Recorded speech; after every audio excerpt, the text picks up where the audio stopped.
கர்த்தாவே, என் முழு இருதயத்தோடும் உம்மை துதிப்பேன். உம்முடைய அதிசயங்களை எல்லாம் விவரிப்பேன். உம்மில் மகிழ்ந்து களி கூறுவேன். உன்னதமானவரே, உமது நாமத்தை கீர்த்தனம் பண்ணுவேன். கிறிஸ்து இயேசுவில் பிரியமாக அழைக்கப்பட்ட அன்புக்குரிய சகோதர சகோதரிகளே, உங்கள் அனைவருக்கும் கிறிஸ்துவின் நாமத்தினால் அன்பையும் வாழ்த்துக்களையும் தெரிவித்துக் கொண்டு, தேவன் இந்த ஒரு நாளை நமக்கு விசேஷமாக கூட்டி தந்து இந்த காலை வேளையிலே சகோதர சகோதரிகளாக ஒன்று கூடி அவருடைய பரிசுத்த நாமத்தை துதிப்பதற்கும் அவருடைய மகத்துவமான வேதத்தை தியானிப்பதற்கும் அவர் தந்த இந்த அற்புதமான வேலைக்காக ஆண்டவராய் இயேசு கிறிஸ்துவின் மூலமாக ஸ்தோத்திரங்களை எடுத்துக்கொண்டு இந்த ஒரு ஆராதனைக்கு ஆரம்பமாக நாம் அனைவரும் எழுந்து நின்று பாடல் எண் 90 தேவ செயலாக மாற என்ற பாடலை நாம் அனைவரும் சேர்ந்து பாடுவோம்.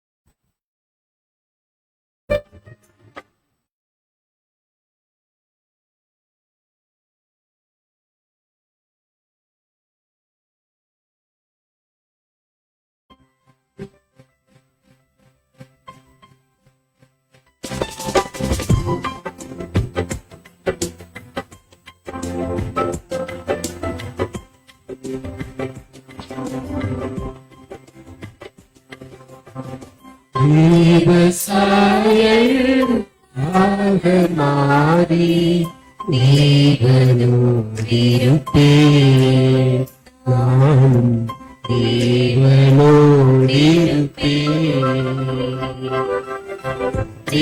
தேவசாயல் மாறி தேவனோடிருப்பே நானும் தேவனோடிருப்பே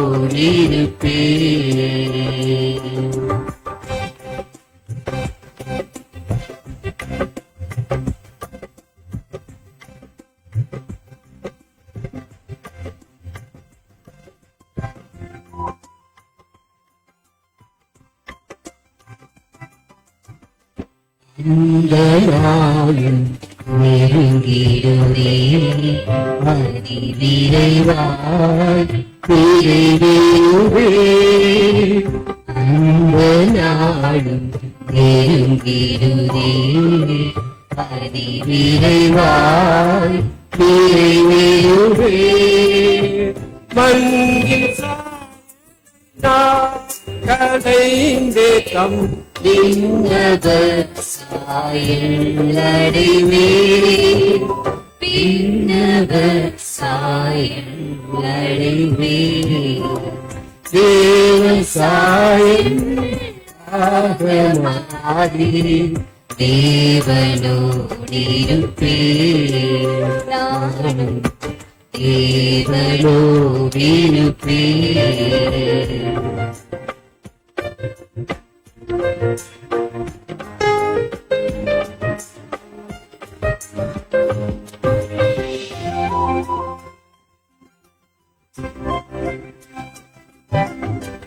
பூமியின் கூடாரமென்றும்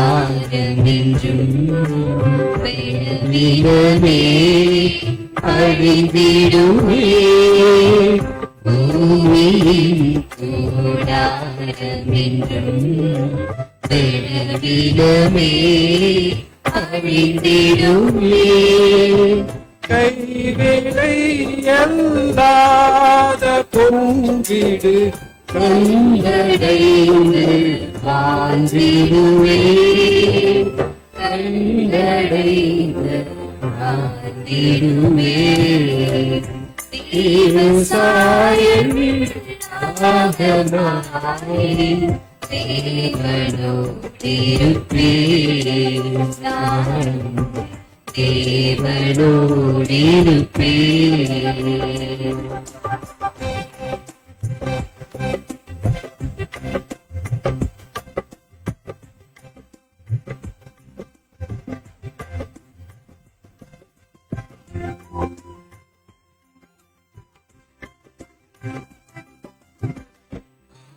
ஆவியினால் சாரமினால் நித்தமாய் செய்திடவே ஆவியினால் சாரமினால்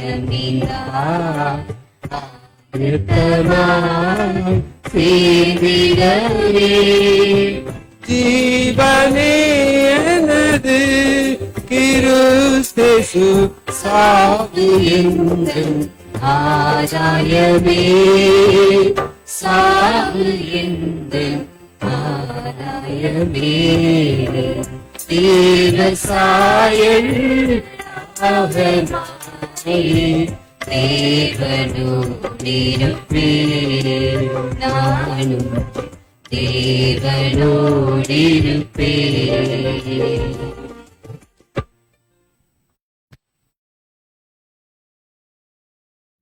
இந்த ஒரு ஆராதனைக்கு ஆரம்பமாக சகோதரர் மகேஸ்வரன் அவர்கள் நம்முடைய ஜெபத்திலே வழிநடத்துவார்.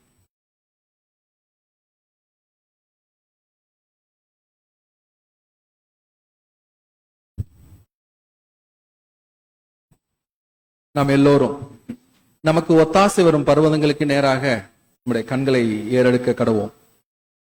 வானங்களையும் வானாதி வானங்களையும் அவற்றின் சர்வ சேனைகளையும் பூமியையும் அதிலுள்ள யாவற்றையும் சமுத்திரங்களையும் அவற்றிலுள்ள யாவற்றையும் உண்டாக்கி அவைகளெல்லாம் ஆட்சி செய்து வருகிற எங்கள் பரலோகத்தில் வீற்றிருக்க எங்கள் பரிசுத்த பிதாவே, உமக்கும் உடைய ஒரே பேரான குமாரனும் எங்களுக்காய் அடிக்கப்பட்ட ஆட்டுக்குட்டியானவருமாகிய இயேசு கிறிஸ்துவுக்கும் சதா காலங்களும் ஸ்தோத்திரமும் கனமும் மகிமையும் வல்லமையும் உண்டாவதாக. கிருபையுள்ள பிதாவே, தேவனே, இந்த உலகத்திலே இழிவானவர்களாய் இல்லாதவர்களாய் பைத்தியமானவர்களாய் இருந்த எங்களையும் கூட அப்பா பிதாவே என்று கூப்பிடத்தக்க புத்திர சுவாரத்தின் ஆவியை நீர் எங்களுக்கு கொடுத்து உம்முடைய பிள்ளைகளாய் மாற்றி ஒவ்வொரு நாளும் உடைய கிருபையினாலும் உடைய இரக்கத்தினாலும் நீர் பாராட்டி வருகிற எல்லா தயவுக்காய் உங்க இருதயத்தின் ஆழத்திலிருந்து உமக்கு நன்றி செலுத்துகிறோம். தேவனே, அந்த வகையில கூட இன்றைய நாள் இந்த ஞாயிற்றுக்கிழமை காலை வேளையில கூட சகோதர சகோதரிகளாய் கூடி உமக்கு ஆராதனை செய்யும்படியா நீர் எப்படிப்பட்ட இரக்கத்தை எங்களுக்கு பாராட்டி இருக்கிறீரே, இந்த சமூகத்திலே நாங்கள் கூடியுமே ஆராதனை செய்யும்படியா இரக்கம் செய்திருக்கிறீரே, அதற்காக உமக்கு நன்றி செலுத்துகிறோம். தேவனே, ஒரு முறையாய் எங்களை ஆவி ஆத்மா சரீரம் சொல் செயல் சிந்தை எண்ணம் நோக்கம் பார்வை எல்லாவற்றையும் பரிசுத்த பலிபீடத்தில் அர்ப்பணிக்கிறோம். தேவனே, உடைய குமாரனாய் இயேசு கிறிஸ்துவின் ரத்தத்தினாலே ஒரு முறையாய் நீர் எங்களை கழுவி சுத்திகரித்து உடைய சத்திய வசனத்தினாலேயும் நீர் எங்களை பரிசுத்தமாக்கும்படியாய் உடைய சமூகத்தில் எங்களை ஒப்பு கொடுக்கிறோம். தேவனே, இந்த ஆராதனையின் ஆரம்பம் முதல் முடிவு வரை உடைய கிருபை உடைய பிரசன்னம் உடைய பாதுகாப்பு பராமரிப்பு எங்கள் ஒவ்வொருவர் மேல் இருக்கும்படியாய் உடைய சமூகத்தை நோக்கி நாங்கள் பார்க்கிறோம். தேவனே, நீர் இன்றைய நாளிலே எங்களுக்கு தேவதூதை கொடுக்க முடியாய் நீ அழைத்து கொண்டு வந்திருக்கிற தேவதூதனுக்காய் நம்முடைய சமூகத்தை நோக்கி நாங்கள் பார்க்கிறோம். நம்முடைய பரிசுத்த ஆவியினால் என்ன அதிகமாய் நிரப்பி நாங்கள் கற்றுக்கொள்ள வேண்டிய இன்னும் நாங்கள் தெரிந்து கொள்ள வேண்டிய காரியங்களை நீர் எங்களுக்கு போதித்து நடத்த முடியாய் உம்முடைய வார்த்தைக்காக நாங்கள் காத்திருக்கிறோம். தேவனே, நாங்கள் கேட்க போகிற வார்த்தைகளை உண்மையும் உத்தவமாய் நாங்கள் கேட்டு அதை உண்மையும் செம்மையுமான மனதிலே காத்து நாங்கள் பலன் கொடுக்கிறவர்களாய் காணப்படும்படியாய் எங்களுக்கு இரக்கம் பாராட்டியர்லங்க. நாங்கள் எங்களை நாங்களே வஞ்சியாதபடிக்கு அதை கேட்கிறவர்களாய் மாத்திரம் இல்லாமல் அதை செய்கிறவர்களாயும் அதன்படி நடக்கிறவர்களாயும் நாங்கள் காணப்படத்தக்க உறுதியையும் நீர் எங்களுக்கு கட்டளிடும்படியாய் உங்களுடைய சமூகத்தை நோக்கி நாங்கள் பார்க்கிறோம். தேவனே, இப்படியாக உம்முடைய ஆவியினாலே நாங்கள் உள்ளான மனுஷனிலே வல்லமையாய் நாங்கள் பலப்படணுமே, விசுவாசத்தினாலே இயேசு கிறிஸ்து இன்னும் எங்களை வாசமாய் எப்பொழுதும் இருக்கணுமே. அது மாத்திரமல்லாமல் நாங்கள் அன்பிலே வேரூன்றி நிலை பெற்றவர்களாகி சகல பரிசுத்தவான்களோடு கூட கிறிஸ்துவின் அன்பின் அகலத்தையும் ஆழத்தையும் நீளத்தையும் உயரத்தையும் நாங்கள் அறிந்து கொண்டு அறிவு கட்டாத அந்த அன்பை உணர்ந்து கொள்ள வல்லவர்களாய் இருக்கும்படியாகவும் உடைய சகல பரிபூர்ணத்தினால் நாங்கள் நிரப்பம்படியாகவும் இதை எங்களுக்கு அனுக்கிரகம் பண்ண வேண்டுமாய் உடைய சமூகத்தை நோக்கி நாங்கள் பார்க்கிறோம். தேவனே, எங்களுக்காக மாத்திரமல்லாமல் உலகெங்கிலும் இப்படியாக கூடி ஆராதனை செய்கிற விசுவாச குடும்பத்தார் ஒவ்வொருவருக்காக உடைய சமூகத்தை நோக்கி பார்க்கிறோம். அவங்களுக்கு தேவையான ஆகாரத்தை இன்றைய நாளே நீர் கொடுக்கும்படியாய் நாங்கள் ஜெபிக்கிறோம். தேவனே, இப்படியாக நாங்கள் ஒவ்வொருவரும் நாங்கள் அழைக்கப்பட்ட அழைப்பையும் தெரிந்து கொள்வதையும் உறுதிப்படுத்திக் கொண்டு நீர் எங்களுக்காக என்ன வைத்திருக்கிறீரோ அந்த பந்தய பொருளை பெரும்படியாக நாங்கள் உம்மோடு செய்து கொண்ட அந்த நல் மனச்சாட்சியின் உடன்படிக்கைக்கு உண்மையுள்ளவர்களாய் மரபரியந்தம் இருந்து அதை நாங்கள் பெற்றுக்கொள்ளத்தக்க வேண்டிய எல்லாவித கிருபையும் பரிசுத்தாவின் வல்லமையும் பரலோக ஞானத்தையும் நிறைவாய் தந்தருளும்படியாய் இந்த ஜெபத்தை எல்லாம் தேவனுடைய பரிசுத்தரும் தேவனுடைய குமாரனுமாகிய கிறிஸ்து இயேசுவின் வெளியேறப்பட்ட நாமத்தில் வேண்டிக் கொள்கிறோம் எங்கள் ஜீவனுள்ள நல்ல பிதாவே.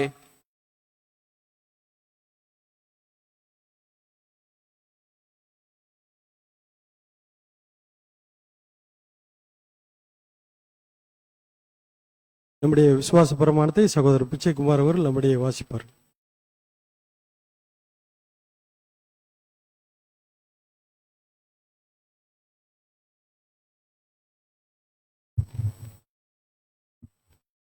நமது விசுவாசம். தாம் ஒருவராய் சாவமை உள்ளவரும் ஒருவரும் சேரக்கூடாத ஒளியில் வாசம் பண்ணுகிறவரும் ஆதி அந்தமில்லாத ஏக சக்கராதியுமான யெகோவா என்னும் நாமம் உள்ள ஒன்றான மெய்தேவனையே விசுவாசிக்கிறோம். அவருடைய ஒரே பெயரான குமாரனும் நம்முடைய கர்த்தரும் இரட்சகருமான இயேசு கிறிஸ்துவையும் விசுவாசிக்கிறோம். இவர் அரசரமான தேவனுடைய தற்சரூபமும் சர்வ சிருஷ்டிக்கும் முந்தின பெயருமானவர்.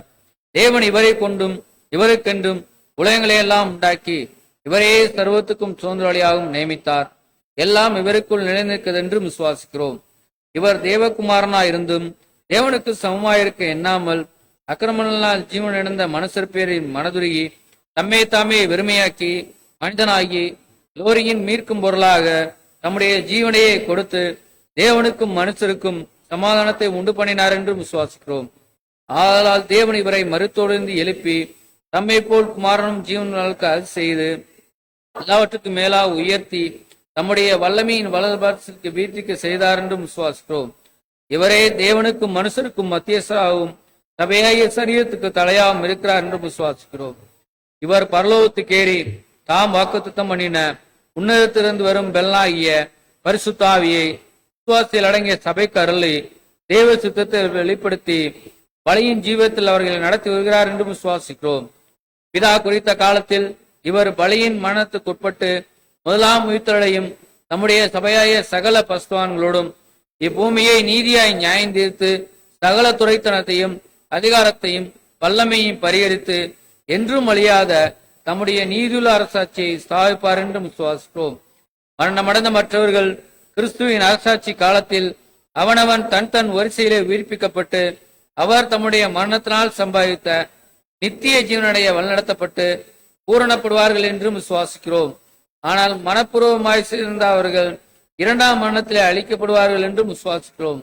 எல்லா சத்துருக்களையும் தமது பாதப்படியாக்கு மட்டும் இவர் ஆளுகை செய்து கடைசி சத்துருவாய மரணத்தையும் பரிகரித்து எல்லாவற்றையும் முந்தின சீருக்கு கொண்டு வந்து பிதாவே சகலத்திலும் சகலமாய் இருப்பதற்கு அவருக்கு ராஜ்யத்தை ஒப்புக் கொடுத்து அவருக்கு கீழ்ப்பட்டிருப்பார் என்று விசுவாசிக்கிறோம்.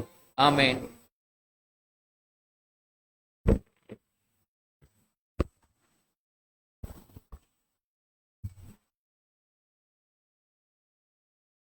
இன்றைய நாளுக்குரிய பரலோக மன்னாவை சகோதரர் ராஜ்குமார் அவர்கள் நம்முடைய வாசிப்பார்கள். அதைத் தொடர்ந்து காலை தீர்மானத்தை சகோதரர் சம்பத் அவர்கள் நம்முடைய வாசிப்பார்.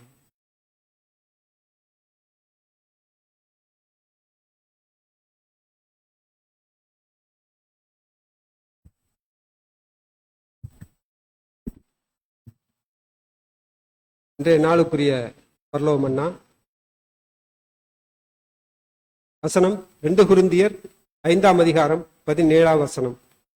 ஒருவன் கிறிஸ்துவுக்குள் இருந்தால் புது சிருஷ்டியாய் இருக்கிறான், பழையவைகள் ஒளிந்து போயின, எல்லாம் புதிதாயின.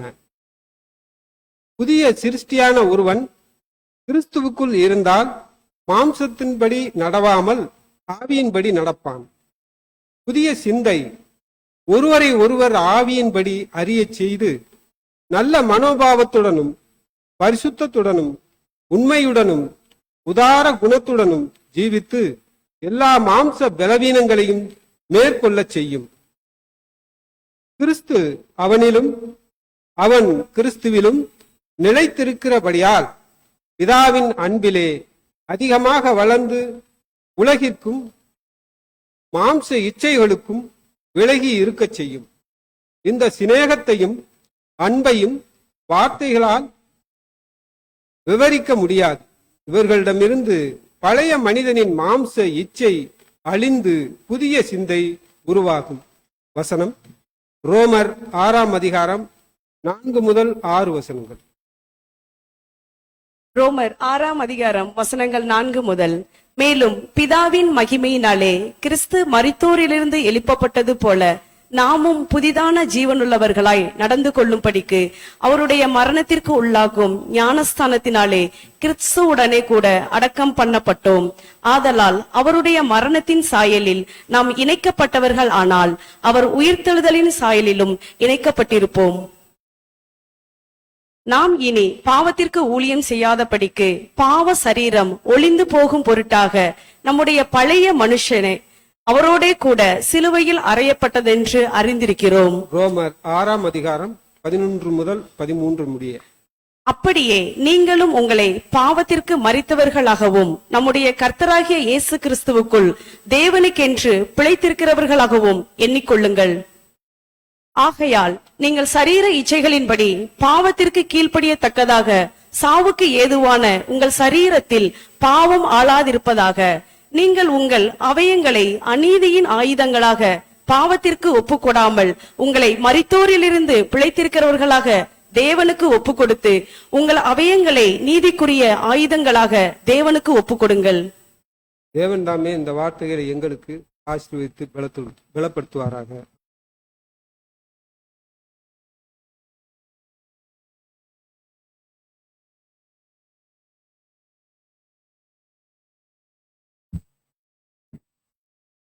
நமக்குரிய காலை தியானம் மத்தேயு 5ஆம் அதிகாரம். அவர் திரளான ஜனங்களைக் கண்டு மலையின் மேல் ஏறினார். அவர் உட்கார்ந்த பொழுது அவருடைய சீசர்கள் அவரிடத்தில் வந்தார்கள். அப்பொழுது அவர் தமது வாயை திறந்து அவர்களுக்கு உபதேசித்து சொன்னது என்னவென்றால், ஆவிலே எளிமையுள்ளவர்கள் பாக்கியவான்கள், பரலோக ராஜ்யம் அவர்களுடையது. துயரப்படுகிறவர்கள் பாக்கியவான்கள், அவர்கள் ஆறுதல் அடைவார்கள். சாந்த குணமுள்ளவர்கள் பாக்கியவான்கள், அவர்கள் பூமியை சுதந்திரித்துக் கொள்வார்கள். நீதியின் மேல் பசிதாகம் உள்ளவர்கள் பாக்கியவான்கள், அவர்கள் திருப்தி அடைவார்கள். இரக்கமுள்ளவர்கள் பாக்கியவான்கள், அவர்கள் இரக்கம் பெறுவார்கள். இருதயத்தில் சுத்தமுள்ளவர்கள் பாக்கியவான்கள், அவர்கள் தேவனை தரிசிப்பார்கள். சமாதானம் பண்ணுகிறவர்கள் பாக்கியவான்கள், அவர்கள் தேவனுடைய புத்திரர் எனப்படுவார்கள். நீதி நிமித்தம் துன்பப்படுகிறவர்கள் பாக்கியவான்கள், பரலோக ராஜ்யம் அவர்களுடையது. என் நிமித்தம் உங்களை நிந்தித்து துன்பப்படுத்தி பலவித தீமையான மொழிகளையும் உங்கள் பேரில் பொய்யாய் சொல்வார்களானால் பாக்கியவான்களாய் இருப்பீர்கள். சந்தோஷப்பட்டு கழிவுறுங்கள், பரலோகத்தில் உங்கள் பலன் மிகுதியாய் இருக்கும். உங்களுக்கு முன்னிருந்த தீர்க்கதரிசிகளையும் அப்படியே துன்பப்படுத்தினார்களே. நீங்கள் பூமிக்கு உப்பாய் இருக்கிறீர்கள். உப்பானது சாரமுற்று போனால் எதனால் சாரமாக்கப்படும்? வெளியே கொட்டப்படுவதற்கும் மனுஷரால் மிதிக்கப்படுவதற்குமே ஒழிய வேறொன்றுக்கும் உதவாது. நீங்கள் உலகத்துக்கு வெளிச்சமாய் இருக்கிறீர்கள். மலையின் மேல் இருக்கிற பட்டணம் மறைந்திருக்க மாட்டாது. விளக்கை கொளுத்தி மரக்காலால் மூடி வைக்காமல் விளக்கு தண்டின் மேல் வைப்பார்கள். அப்பொழுது அது வீட்டில் உள்ள யாவருக்கும் வெளிச்சம் கொடுக்கும். இவ்விதமாய் மனுஷர் உங்கள் நற்கிரிகளை கண்டு பரலோகத்தில் இருக்கிற உங்கள் பிதாவை மகிமைப்படுத்தும்படி உங்கள் வெளிச்சம் அவர்கள் முன்பாக பிரகாசிக்க கடவுது என்பதை தேவன் தாமே ஆசீர்வதிப்பாராக. ஆமென்.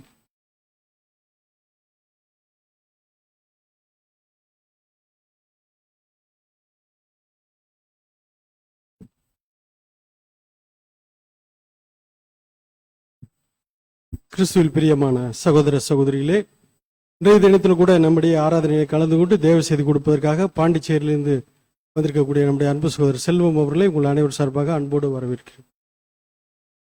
பிரியமான சகோதர சகோதரிகளே, இன்றைய தினத்திலும் கூட தேவனுடைய கிருபையினால் நாம் தியானிக்க போகிற பாடத்தின் தலைப்பு என்னவென்றால், தேவனுடைய புத்திரர்.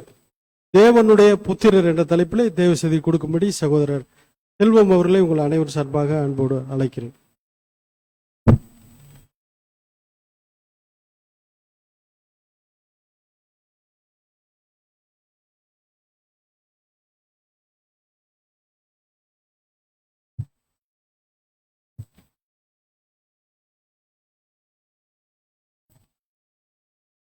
கிறிஸ்தேசுக்குள் மிகவும் அன்பாக அழைக்கப்பட்ட அன்புக்குரிய சகோதர சகோதரிகளே, யாவருக்கும் நம்முடைய பரமபிதா யெகோவா தேவனுடைய நாமத்தினாலும் கர்த்தராகிய இயேசு கிறிஸ்துவனுடைய நாமத்தினாலும் கிருபையும் சமாதானம் உண்டாவதாக என்ற அன்பின் வாழ்த்துக்களை அடியேன் சார்பாகவும் அடியேன் சார்ந்திருக்கிற பாண்டிச்சேரி சபையில் உள்ள ஒவ்வொரு சகோதர சகோதரிய சார்பாகவும் அன்பையும் வாழ்த்துக்களையும் உங்கள் மத்தியிலே தெரிவித்துக் கொள்கிறேன். தேவனுடைய பெரிதான கிருபை, அவருடைய மட்டில்லாத தயவு, அன்பு, இரக்கம் நம்மளை ஒரு சிறு கூட்டமா இந்த இடத்துல கூட்டி அவருடைய நாமத்தை தொழுது கொள்ளவும் அவருடைய மகத்துவமான வார்த்தைகளை குறித்து தியானிக்கவும் தேவன் ஏற்படுத்தி கொடுத்த இந்த ஒரு நாளுக்காகவும் இந்த ஒரு நேரத்திற்காகவும் மீண்டும் நம்முடைய இரட்சகர் வழியாக நாம் நன்றிகளையும் துதி சோத்திரங்களையும் ஏறெடுத்துக் கொள்ளலாம். மீண்டும் உங்களை முகமுகமாக பார்ப்பதற்கு தேவன் அடியனுக்கு பாராட்டின பெரிதான கிருபைக்காக அவருக்கு நன்றிகளை ஏறெடுத்துக் கொண்டு நாம் பாடத்துக்கு நேராக கடந்து செல்லலாம். இதனாலேயும் நாம் பார்க்கக்கூடிய பாடத்தினுடைய தலைப்பு தேவனுடைய புத்திரர், சில்ட்ரன் ஆஃப் காட். தேவனுடைய புத்திரர் அப்படின்ற அந்த ஒரு தலைப்பின் கீழாக தான் நம்ம என்ன பண்ண போறோம்னா அந்த ஒரு பாடத்தை பார்க்க போறோம். இதுல உள்ள காரியங்களை கூட புரிந்து கொள்வதற்கு தேவன் அவருடைய பரிசுத்தாவியை தந்து நம்மளை வழி நடத்துவாங்க அப்படின்ற விசுவாசத்தோடு நம்ம பார்க்கலாம். வாசிக்கலாம். ஆதார வசனம் மத்தேயு எழுதின சுவிசேஷம் 5ஆம் அதிகாரம் 9ஆம் வசனம். மத்தேயு 5ஆம் அதிகாரம் வசனம் 9. சமாதானம் பண்ணுகிறவர்கள் பாக்கியவான்கள், அவர்கள் தேவனுடைய புத்திரர் எண்ணப்படுவார்கள். அன்புக்குரிய சகோதர சகோதரிகளே, கொஞ்ச நேரத்துக்கு முன்னாடி வாசிச்ச காலை தியானத்துல கூட நீங்க என்னதான் பார்த்திருப்பீங்கன்னா இந்த ஒரு வசனத்தை நம்ம பார்க்கலாம். ஸோ ஒவ்வொரு வெள்ளிக்கிழமையும் நாம என்ன பண்ணுவோம்னா கண்டிப்பா வாசிக்கிறவங்களா இருந்தா அங்க பேசப்பட்ட அந்த காரியங்கள் நமக்கு புரிஞ்சிருக்கும்னு பாக்குறோம். ஸோ இந்த ஒரு வசனம் யாரு எங்க பேசினாங்கன்றது நமக்கு கிளியரா தெரியுது இல்லைங்களா? யார் பேசினதுங்க? இது நம்முடைய ஆண்டவராகிய இயேசு கிறிஸ்து மலை பிரசங்கத்துல என்ன பண்ணாருங்க? ஒரு திரளான ஜனங்களை கண்டு மலையில ஏறி போது அவர் இடத்துல உபதேசித்து சொன்ன வார்த்தைகள்ல இந்த ஒரு வசனத்தை நாம பாக்குறோம். என்ன சொல்றாங்க அப்படின்னா, சமாதானம் பண்ணுகிறவர்கள் பாக்கியவான்கள், அவங்க யாருங்களா? தேவனுடைய புத்திரர் எனப்படுவார்கள். அப்ப யாரு தேவனுடைய புத்திரர் அப்படின்னு சொல்லி பார்க்கும்போது யாருங்க தேவனுடைய புத்திரர்? யாரு? நாம தான். ஏன் அப்படின்னா அங்க ஆண்டவராகிய இயேசு கிறிஸ்து என்ன சொல்றாருன்னா, நம்ம தான் தேவனுடைய புத்திரர். ஆனா அது ஆகிறதுக்கு என்ன செய்யணுங்களா? சமாதானம் பண்ணுகிறவர்கள். அப்போ நம்ம என்ன பண்ண போறோம் அப்படின்னா, ராஜ்யத்துல ஆண்டவராகிய இயேசு கிறிஸ்துவோடு சேர்ந்து அந்த ஒரு மத்தியஸ்தர் ஊழியம் இருக்கு இல்லைங்களா? என்ன ஊழியங்க அது? சீர்கெட்டு போன உலக ஜனங்களை தேவனோடு ஒப்புரவாகக்கூடிய அந்த ஒரு ஒப்புரவாகுதலின் ஊழியம் நம்முடைய தலையாகிய கிறிஸ்து பண்ண போறாங்க. அவரோடு கூட சேர்ந்து யாரும் பண்ண போறாங்க? இந்த 1,44,000 பேர். சோ அதுக்காக தான் நம்ம என்ன பண்ணிருக்கோங்க, இன்னைக்கு அழைக்கப்பட்டு அந்த ஒரு அழைப்பை உறுதி செய்யறதுக்காக என்ன பண்ணிட்டு இருக்கோம்னா ஓடிட்டு இருக்கோம். அப்படி பண்றவங்க தான் யாருங்களா? தேவனுடைய புத்திரர்கள் அப்படின்னு. அப்போ நம்ம தேவனுடைய புத்திரர்களா ஆகணும் அப்படின்னா இங்க ஆண்டவராகிய இயேசு கிறிஸ்து என்ன ஒரு விஷயத்த சொல்றாங்கன்னா, சமாதானம் பண்ணுகிறவர்கள். இயேசு கிறிஸ்துவோடு சேர்ந்து அந்த ஒரு மத்தியஸ்தர் ஊழியத்தை பண்ண போறவங்க முதலாவது இங்க எப்படிப்பட்டவங்களா இருக்கணுங்க? சமாதானம் பண்ணுகிறவர்களாக இருக்கணும். ஒருவேளை நமக்குள்ளேயே சமாதானம் இல்ல, நம்ம மற்றவர்களோட சமாதானம் இல்லைன்னா நாம எப்படி அவரோடு கூட சேர்ந்து அந்த ஒரு ஊழியத்தை செய்ய முடியும் அப்படின்றத நம்ம என்ன பண்ண போறோம்னா பாடத்தினுடைய மையக்கருவா வைக்கிறோம். இப்ப என்னெல்லாம் பார்க்க போறோம்னா, சமாதானம் அப்படின்னா என்ன, இந்த சமாதானம் நம்மளுடைய நடைமுறை வாழ்க்கையில எப்படி இருக்கு, இங்க ஆண்டவராகிய இயேசு கிறிஸ்து பேசின இந்த ஒரு காரியத்திலிருந்து அந்த ஒரு ஆசீர்வாதத்தை அவருடைய புத்திரர்களா மாறி அந்த ஒரு ஊழியத்தை செய்யறதுக்கு நம்ம என்னெல்லாம் செய்யணும், நடைமுறை வாழ்க்கையில நம்ம அதை செய்வதற்கான என்னென்ன பயிற்சிகள் எடுக்கணும் அப்படின்றதான் பாடத்தினுடைய காரியங்களா நாம பார்க்க போறோம். முதலாவது சமாதானம் அப்படின்ற ஒரு விஷயம் நம்ம என்ன பண்ணிருப்போங்க, அதிகமாவே கேள்விப்பட்டிருப்போம் இல்லைங்களா? ஆனா இப்ப இருக்கிற காலகட்டத்துல இந்த ஒரு சூழ்நிலையில அந்த ஒரு சமாதானம் எல்லாருக்குள்ளயும் இருக்கா அப்படின்னா இருக்குங்களா? இன்னைக்கு எங்க பார்த்தாலும் என்னதான் நடக்குதுன்னா சண்டை, பிரச்சனை, பிரிவுகள், குழப்பங்கள், இப்படிப்பட்ட காரியங்கள் தான் போயிட்டு இருக்க ஒழிய சமாதானம் அப்படின்ற ஒரு விஷயம் எங்கேயுமே என்ன இல்ல அப்படின்றத பாக்குறோம். அப்ப இது ஒரு அரிதான விஷயமா இருக்கு. இதை குறிச்சு நம்முடைய ஆண்டவராகிய இயேசு கிறிஸ்து எங்க பேசியிருக்காருங்களா சமாதானத்தை பத்தி? கடைசியா நம்முடைய போதகர் இந்த பூமியை விட்டு போறதுக்கு முன்னாடி நமக்கு வச்சுட்டு போன பெரிய ஒரு சொத்து என்ன அப்படின்னா என்னங்க? வசனம் வாசிக்கலாம். யோவான் 14ஆம் அதிகாரம் 27ஆம் வசனம். யோவான் 14ஆம் அதிகாரம் வசனம் 27.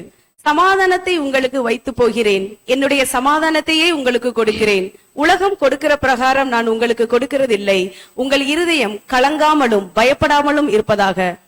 இங்க நம்முடைய ஆண்டவராகிய இயேசு கிறிஸ்து நமக்கு என்ன ஒரு விஷயத்தை வச்சுட்டு போயிருக்காங்கன்னா, சமாதானத்தை என்ன பண்ணிருக்காருங்க, வச்சுட்டு போயிருக்காங்க. ஒருவேளை அவர் போறப்போ ஏதாவது நிறைய லேண்டு இல்ல பணம் காசு அந்த மாதிரி வச்சுட்டு போயிருந்தாருங்கன்னா என்ன ஆயிருக்குங்க? 6 கால சபையில எல்லாரும் என்ன பண்ணிருப்பாங்கன்னா அதை செலவழிச்சுட்டு போயிருப்பாங்க. ஆனா அவர் என்ன வச்சுட்டு போயிருக்காருன்னா அவருடைய சமாதானத்தை வச்சுட்டு போயிருக்காரு. அதனாலதான் இன்னைக்கு கடைசி இந்த பாதாங்கங்களா இருக்கக்கூடிய நமக்கு வரைக்கும் என்ன பண்ணுதுன்னா அந்த ஒரு சமாதானம் நமக்கும் அவரு கொடுத்திருக்காங்க. சோ அவருக்குள்ள நம்முடைய சமாதானம் இருக்கணும் அப்படின்ற ஒரு விஷயத்த கூட நம்ம என்ன பண்றோம்னா பாக்குறோம். இன்னொரு வசனம் கூட வாசிச்சிடலாம். சங்கீதம் 34:14ஆம் வசனம். சங்கீதம் 34 அதிகாரம் வசனம் 14. தீமையை விட்டு விலகி நன்மை செய், சமாதானத்தை தேடி அதை தொடர்ந்து கொள். இங்க தாவீது சங்கீதத்துல என்ன சொல்றாங்கன்னா, சமாதானத்தை தேடி அதை தொடர்ந்து கொள். அப்போ அந்த ஒரு சமாதானத்தை நாம தேடுகிறவர்களாகவும் அதை தொடர்ந்து அதை கடைபிடிக்கிறவர்களாக இருக்கணும் அப்படின்ற ஒரு விஷயத்தை கூட பாக்குறோம். அப்போஸ் நான் இங்க பவுல் தன்னுடைய நிருபங்கள்ல அதிகமா என்ன பயன்படுத்தியிருப்பாருங்க, இந்த ஒரு சமாதானம் என்ன பண்ணிருப்பாருங்க, நம்முடைய பிதாவாகிய தேவனாலும் கர்த்தராகிய இயேசு கிறிஸ்துவினாலும் உங்களுக்கு கிருபையும் சமாதானமும். அப்ப இந்த ஒரு சமாதானம் அப்படின்ற ஒரு வார்த்தையை நம்ம என்ன பண்றோம்னா அதிகமா கேள்விப்படுறோம். அதற்கான விளக்கம் என்ன அப்படின்றத நம்ம பார்க்கலாம். அதுக்கு முன்னாடி இந்த ஒரு சமாதானம்ன்ற இந்த ஒரு வார்த்தையை அநேக நாடுகள்ல என்னவா பயன்படுத்துறாங்கன்னா, வாழ்த்து செய்தியா என்ன பண்ணிட்டு இருக்காங்கன்னா பயன்படுத்துறாங்க. போலந்து நாட்டுல என்னவா பயன்படுத்துறாங்கன்னா போகோச் அப்படின்ற மொழியில பயன்படுத்துறாங்க. ரோமானியர்கள் பேஸ் அப்படின்னு பயன்படுத்துறாங்க. யூதர்கள் அவங்க என்னவா பயன்படுத்துறாங்க, ஷாலோம் அப்படின்னு பயன்படுத்துறாங்க.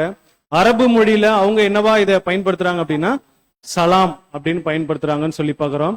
அது மட்டும் இல்ல, நம்முடைய மூத்த சகோதரர் ரசூல் அவர்கள் அவருடைய போட்டோ டிராமா கிரியேஷன் இருக்கு இல்லைங்களா, அதுல வந்துட்டு நிறைய பேர் என்ன பண்ணிருக்காங்கன்னா, நாங்கள் சமாதானத்தின் பிள்ளைகளாக மாறுறோம் அப்படின்னு சொல்லிட்டு ஒரு குழுவா இருந்து அவங்க என்ன பண்ணிருக்காங்கன்னா, அவங்களும் என்ன பண்ணிருக்காங்கன்னா தங்களுடைய சட்டைகள்ல வந்து பாக்ஸ் அப்படின்ற அந்த வேர்டை வந்துட்டு சமாதானத்தை அடையாளப்படுத்தக்கூடிய அந்த வார்த்தைகளை அவங்களும் பயன்படுத்தியிருக்காங்க அந்த ஒரு போட்டோ டிராமா கிரியேஷன்ல அப்படின்னு சொல்லி பாக்குறோம்.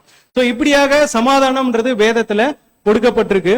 அப்ப சமாதானம்னா என்ன அப்படின்னு சொல்லி பார்த்தோம் அப்படின்னா, பழைய ஏற்பாட்டுல எபிரேய மொழியில என்னவா கொடுக்கப்பட்டிருக்குங்க, ஷாலோம் அப்படின்ற அந்த வார்த்தை தான் என்னவா மொழிபெயர்க்கப்பட்டிருக்குன்னா சமாதானம் அப்படின்ற வார்த்தையா மொழிபெயர்க்கப்பட்டிருக்கு அப்படின்னு சொல்லி பாக்குறோம். அப்போ அது மட்டும் தானா அப்படின்னா, இதே பழைய ஏற்பாட்டுல இன்னொரு வசனம் கூட வாசிக்கலாம். உபாகமம் 27 அதிகாரம் 6 வசனம். உபாகமம் 27 அதிகாரம் வசனம் 6. நீ உன் தேவனாகிய கர்த்தரின் பலிபீடத்தை முழு கற்களாலே கட்டி அதன் மேல் உன் தேவனாகிய கர்த்தருக்கு சர்வாங்க தகன பலிகளையும். இங்க ஆண்டவராகிய பிதாவாகிய தேவன் என்ன பண்றாங்கன்னா, மோசே மூலியமா அநேக காரியங்களை என்ன பண்றாருங்க கற்றுக் கொடுக்கும் போது, அந்த பலிபீடம் கட்டக்கூடிய விஷயத்துல இன்னொரு விஷயத்த சொல்றாங்கன்னா, முழு கற்களால என்ன பண்ணுங்களாம் அந்த பலிபீடத்தை கட்டி அதுலதான் நீங்க என்ன பண்ணணும், உங்களுடைய பலிகளை இடணும் அப்படின்னு சொல்லும் போது, இந்த இடத்துல சொல்லப்பட்ட அந்த முழு கற்கள், அந்த முழுன்ற வார்த்தைக்கு கூட என்னதான் எபிரேய பதம் கொடுக்கப்பட்டிருக்குன்னா, அதுக்கும் என்னதான் கொடுக்கப்பட்டிருக்குங்க, ஷாலோம் அப்படின்ற வார்த்தை தான் கொடுக்கப்பட்டிருக்கு.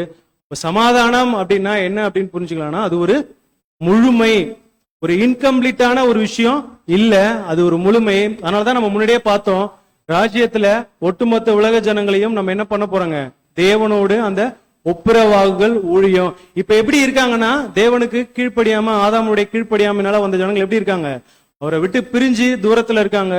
கடைசியா அந்த சேரும் போது அங்க என்ன நடக்குதுன்னா, அந்த ஒரு முழுமை நடக்குது அப்படின்ற ஒரு விஷயத்த பாக்குறோம். சோ இதுதான் சமாதானம் அப்படின்றதுக்கு சிம்பிளா நம்ம என்ன பண்ணலாம்னா புரிஞ்சுக்கலாம். இப்ப இந்த ஒரு சமாதானம் நம்முடைய குடும்பங்கள்ல, நம்முடைய நடைமுறை வாழ்க்கையில எப்படிப்பட்டதா இருக்கு அப்படின்னு சொல்லி பார்க்கும்போது, இது எங்கவே ஆரம்பிச்சிருதுங்க இந்த பிரச்சனை, நம்முடைய குடும்பத்திலேருந்தே நம்ம எடுக்கலாம். சோ பொதுவா எங்க அதிகமா இந்த பிரச்சனை இருக்கும் அப்படின்னா, கணவன் மனைவிகளுக்குள்ள என்ன நடக்குங்க, இந்த ஒரு பிரச்சனைகள் வரும். ஒருவேளை இந்த பிரச்சனை அதிகமாகும் போது, இல்ல இன்னும் எக்ஸ்ட்ரீமா போகும்போது, கடைசியா தீர்வா என்னதான் ஆகுது அப்படின்னா, உலகத்துல இன்னைக்கு என்ன நடக்குதுன்னா, கடைசியா என்ன பண்ணுவாங்க, விவாகரத்தை டிவோர்ஸ் பண்ணிட்டு போயிடுறாங்க. ஆனா தேவனுடைய பிள்ளைகளா இருக்கிற நாமோ அந்த மாதிரி ஒரு காரியத்தை பண்ணலாமா அப்படின்னா, அப்படி நமக்கு என்ன பண்ணலங்க, தேவன் கட்டளைகள் கொடுக்கல.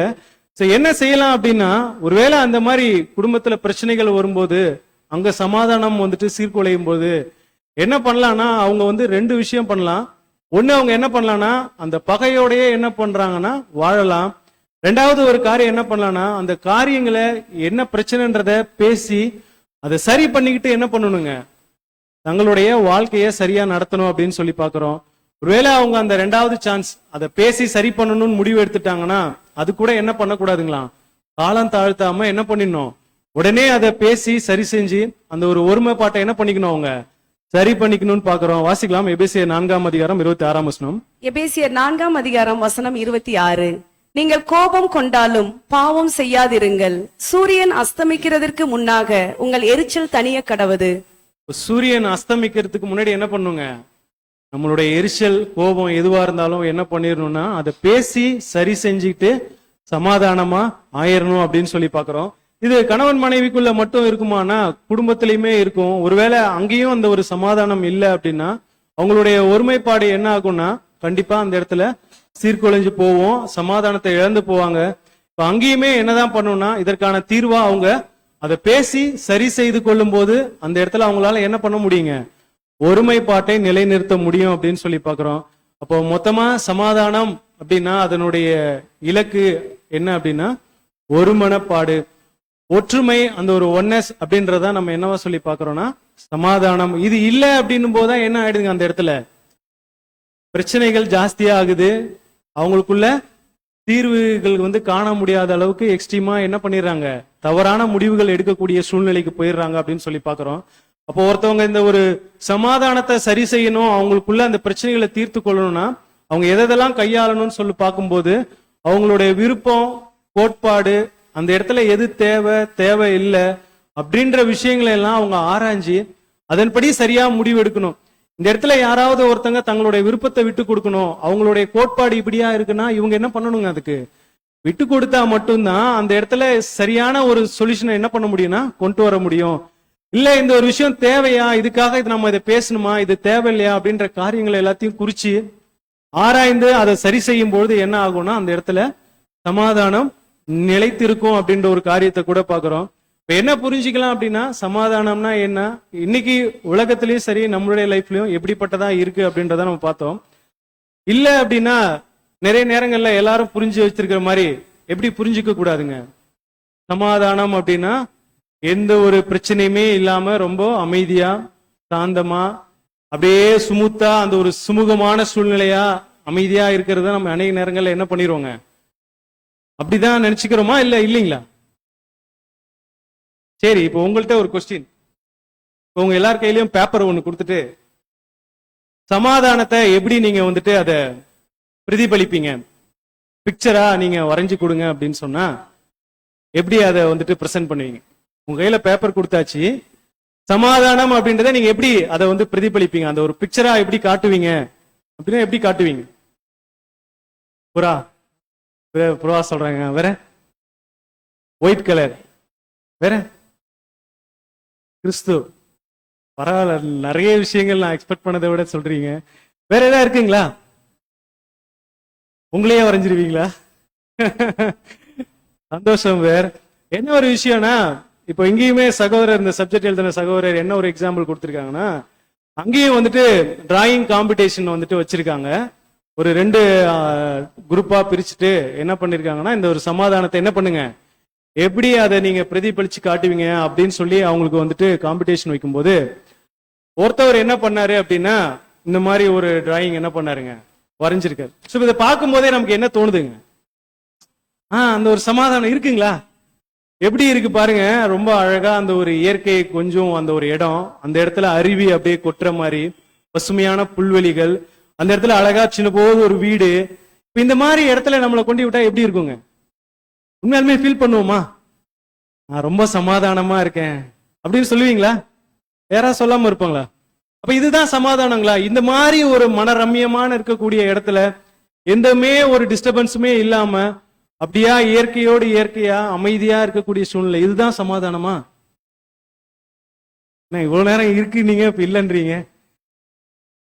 சரி, இந்த டிராயிங் வரைஞ்சாரு இல்லைங்களா அந்த ஆர்டிஸ்ட், இவருக்கு இந்த பிரைஸ்க்கு, இவருக்கு இந்த டிராயிங்க்கு எந்த பிரைஸ் கொடுக்கலாங்க?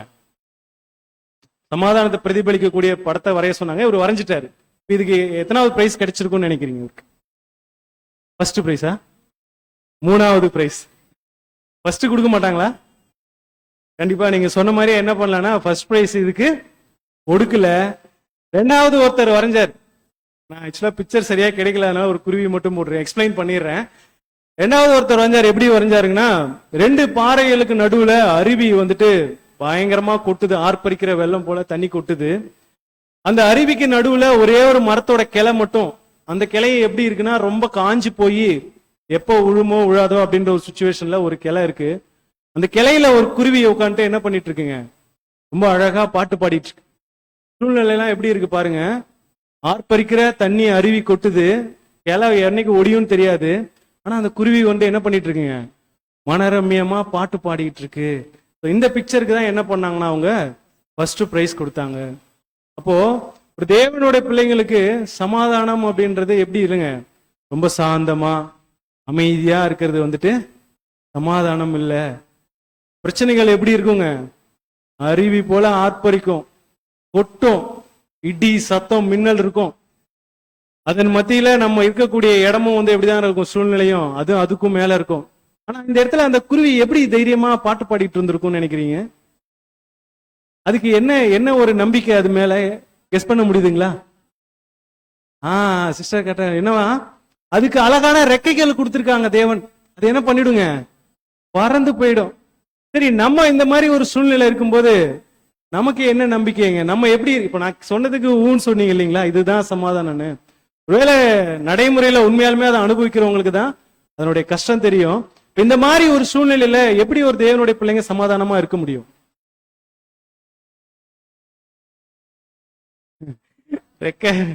ரெக்கை வந்து நமக்கு கொடுக்க மாட்டாங்க. ரெக்கை போன்று இருக்கக்கூடிய தேவனுடைய வாக்குத்தத்தங்கள் என்ன பண்ணிருக்கீங்க, நமக்கு கொடுக்கப்பட்டிருக்கு. நான் உன்னை விட்டு விலகுவதும் இல்லை, உன்னை கைவிடுவதும் இல்லை, உன்னை தொடுகிறவன் என் கண்மணி. இப்படி தேவனுடைய வாக்குத்தத்தங்கள் நமக்கு என்ன பண்ணிருக்குங்க, கொடுக்கப்பட்டிருக்கு. அது என்ன பண்ணாது, நம்மள ஒரு நாளும் சோர்ந்து போக பண்ணாது. என்னதான் சூழ்நிலை இருந்தாலும் அந்த இடத்துல நம்ம எப்படி இருப்போங்க, சமாதானத்தோட இருப்போம். நம்மளுடைய சமாதானம் அந்த இடத்துல என்ன பண்ணாதுங்க, இழந்து போகாது. உண்மையாலுமே நம்மளுடைய தேவன் இந்த ஒரு சமாதானத்தை எப்படி இருக்காங்க அப்படின்றத சிந்திச்சு பார்த்திருக்கீங்களா? அவருக்கு தான் இந்த ஒரு பெரிய டாஸ்க். அவரால் உண்டாக்கப்பட்ட இன்னைக்கு ஒட்டுமொத்த உலகமும் எப்படி இருக்குங்க, சீர்கெட்டு போய் அவருக்கு விரோதமா எல்லா காரியங்களையும் பண்ணிட்டு இருக்காங்க. ஆனா தேவன் எப்படி சமாதானத்தோட இருக்காங்க? நீங்க வாய்ப்பு இருந்ததுன்னா தேவ சமாதானம் சொல்லிட்டு ஒரு ரீப்ரிண்ட் இருக்கு, அதை படிச்சு பாருங்க. ரொம்ப பியூட்டிஃபுல்லான ஒரு ரீப்ரிண்ட். தேவனுடைய சமாதானம் அவருக்குள்ள மையம் கொண்டிருக்கு. அவருடைய ஞானம், அவருடைய வல்லமை, அவருடைய முன்னறிதல், எப்படிதான் உலகம் போனாலும் சாத்தானுடைய கண்ட்ரோல்ல இருந்து அவன் தேவனுடைய திட்டத்தை அவன் மாற்றினாலும் அவர் எப்படி சமாதானமா இருக்காங்கன்னா, அவருடைய சமாதானம் யாருக்குள்ள நிலை கொண்டிருக்குங்க, அவருக்குள்ள இருக்கு. நம்முடைய ஆண்டவராகிய இயேசு கிறிஸ்து அவரு 3.5 வருஷம் ஊழியத்துல அவருக்கு வராத போராட்டங்களா, அவருக்கு வராத பாடுகளா? சொந்த ஜனங்களே என்ன பண்ணாங்க, அவரை அவ்வளவு துன்புறுத்தினாங்க. பெயல்செபூல் சொல்லி திட்டினாங்க, மதுப்பிரியன் அப்படின்லாம் சொல்லி திட்டினாங்க. ஆனா என்ன பண்ணலாங்க, அவரு தன்னுடைய சமாதானத்தை எங்கேயாவது இழந்தாருங்களா? ஏன்னா அவருடைய சமாதானம் யாருக்குள்ள மையம் கொண்டிருந்ததுங்க, பிதாவாகிய தேவனுக்குள்ள அவருடைய சமாதானம் மையம் கொண்டிருந்தது. இப்போ நம்மளுடைய சமாதானம் யாருக்குள்ள இருக்கணுங்க, கர்த்தராகிய இயேசு கிறிஸ்து. அதுதான் அவர் வச்சுட்டு போனார் இல்லைங்களா? நம்முடைய சமாதானம் அவருக்குள்ள மையம் கொண்டு இருந்தா நம்மளும் என்ன பண்ண மாட்டோங்க, எந்த ஒரு சூழ்நிலை நம்மளை எப்படி நெருக்கினாலும் நம்ம என்ன பண்ண மாட்டோம்னா அந்த ஒரு சமாதானத்தை இழந்து போக மாட்டோம். அன்புக்குரிய சகோதர சகோதரிகளே, இந்த ஒரு சமாதானம்ன்ற விஷயத்த ஏன் இவ்வளவு தூரம் நம்ம டீப்பா பாக்குறோம் அப்படின்னா, அடுத்து ஆதார வசத்துல வாசிச்ச அந்த ஒரு காரியத்துக்கு போகணும்னா இந்த ஒரு விஷயங்கள் நமக்கு தெரியணும் அப்படின்றதுக்காக தான் பார்த்தோம். இப்போ நம்ம என்ன பண்ணலாம்னா வாசிக்கலாம். மத்தேயு எழுதின சுவிசேஷம் 5ஆம் அதிகாரம் 3-9 வரை வாசிங்க சிஸ்டர். மத்தேயு 5ஆம் அதிகாரம் வசனங்கள் 3 முதல். ஆவியில் எளிமையுள்ளவர்கள் பாக்கியவான்கள், பரலோக ராஜ்யம் அவர்களுடையது. துயரப்படுகிறவர்கள் பாக்கியவான்கள், அவர்கள் ஆறுதல் அடைவார்கள். சாந்த குணமுள்ளவர்கள் பாக்கியவான்கள், அவர்கள் பூமியை சுதந்தரித்துக் கொள்ளுவார்கள். நீதியின் மேல் பசிதாகமுள்ளவர்கள் பாக்கியவான்கள், அவர்கள் திருப்தி அடைவார்கள். இரக்கமுள்ளவர்கள் பாக்கியவான்கள், அவர்கள் இரக்கம் பெறுவார்கள். இருதயத்தில் சுத்தமுள்ளவர்கள் பாக்கியவான்கள், அவர்கள் தேவனை தரிசிப்பார்கள். சமாதானம் பண்ணுகிறவர்கள் பாக்கியவான்கள், அவர்கள் தேவனுடைய புத்திரர் எனப்படுவார்கள். அன்புக்குரிய சகோதர சகோதரிகளே, இந்த ஒரு மலை பிரசங்கத்துல ஆண்டவராகிய இயேசு கிறிஸ்து பேசிட்ட இந்த ஒரு காரியங்கள்ல இப்போ நான் ஆதார வசனமா வாசிச்சது எத்தனாவது இடத்துல இருக்குங்க, கடைசியா இருக்கு. நம்ம லிஸ்ட் போட்டோம் அப்படின்னா 7வது ஒரு நிலைமையில தான் என்ன இருக்குன்னா, சமாதானம் பண்ணுகிறவர்கள் பாக்கியவான்கள். அவங்க தான் யாருன்னா தேவனுடைய புத்திரர்கள் பாக்குறோம்.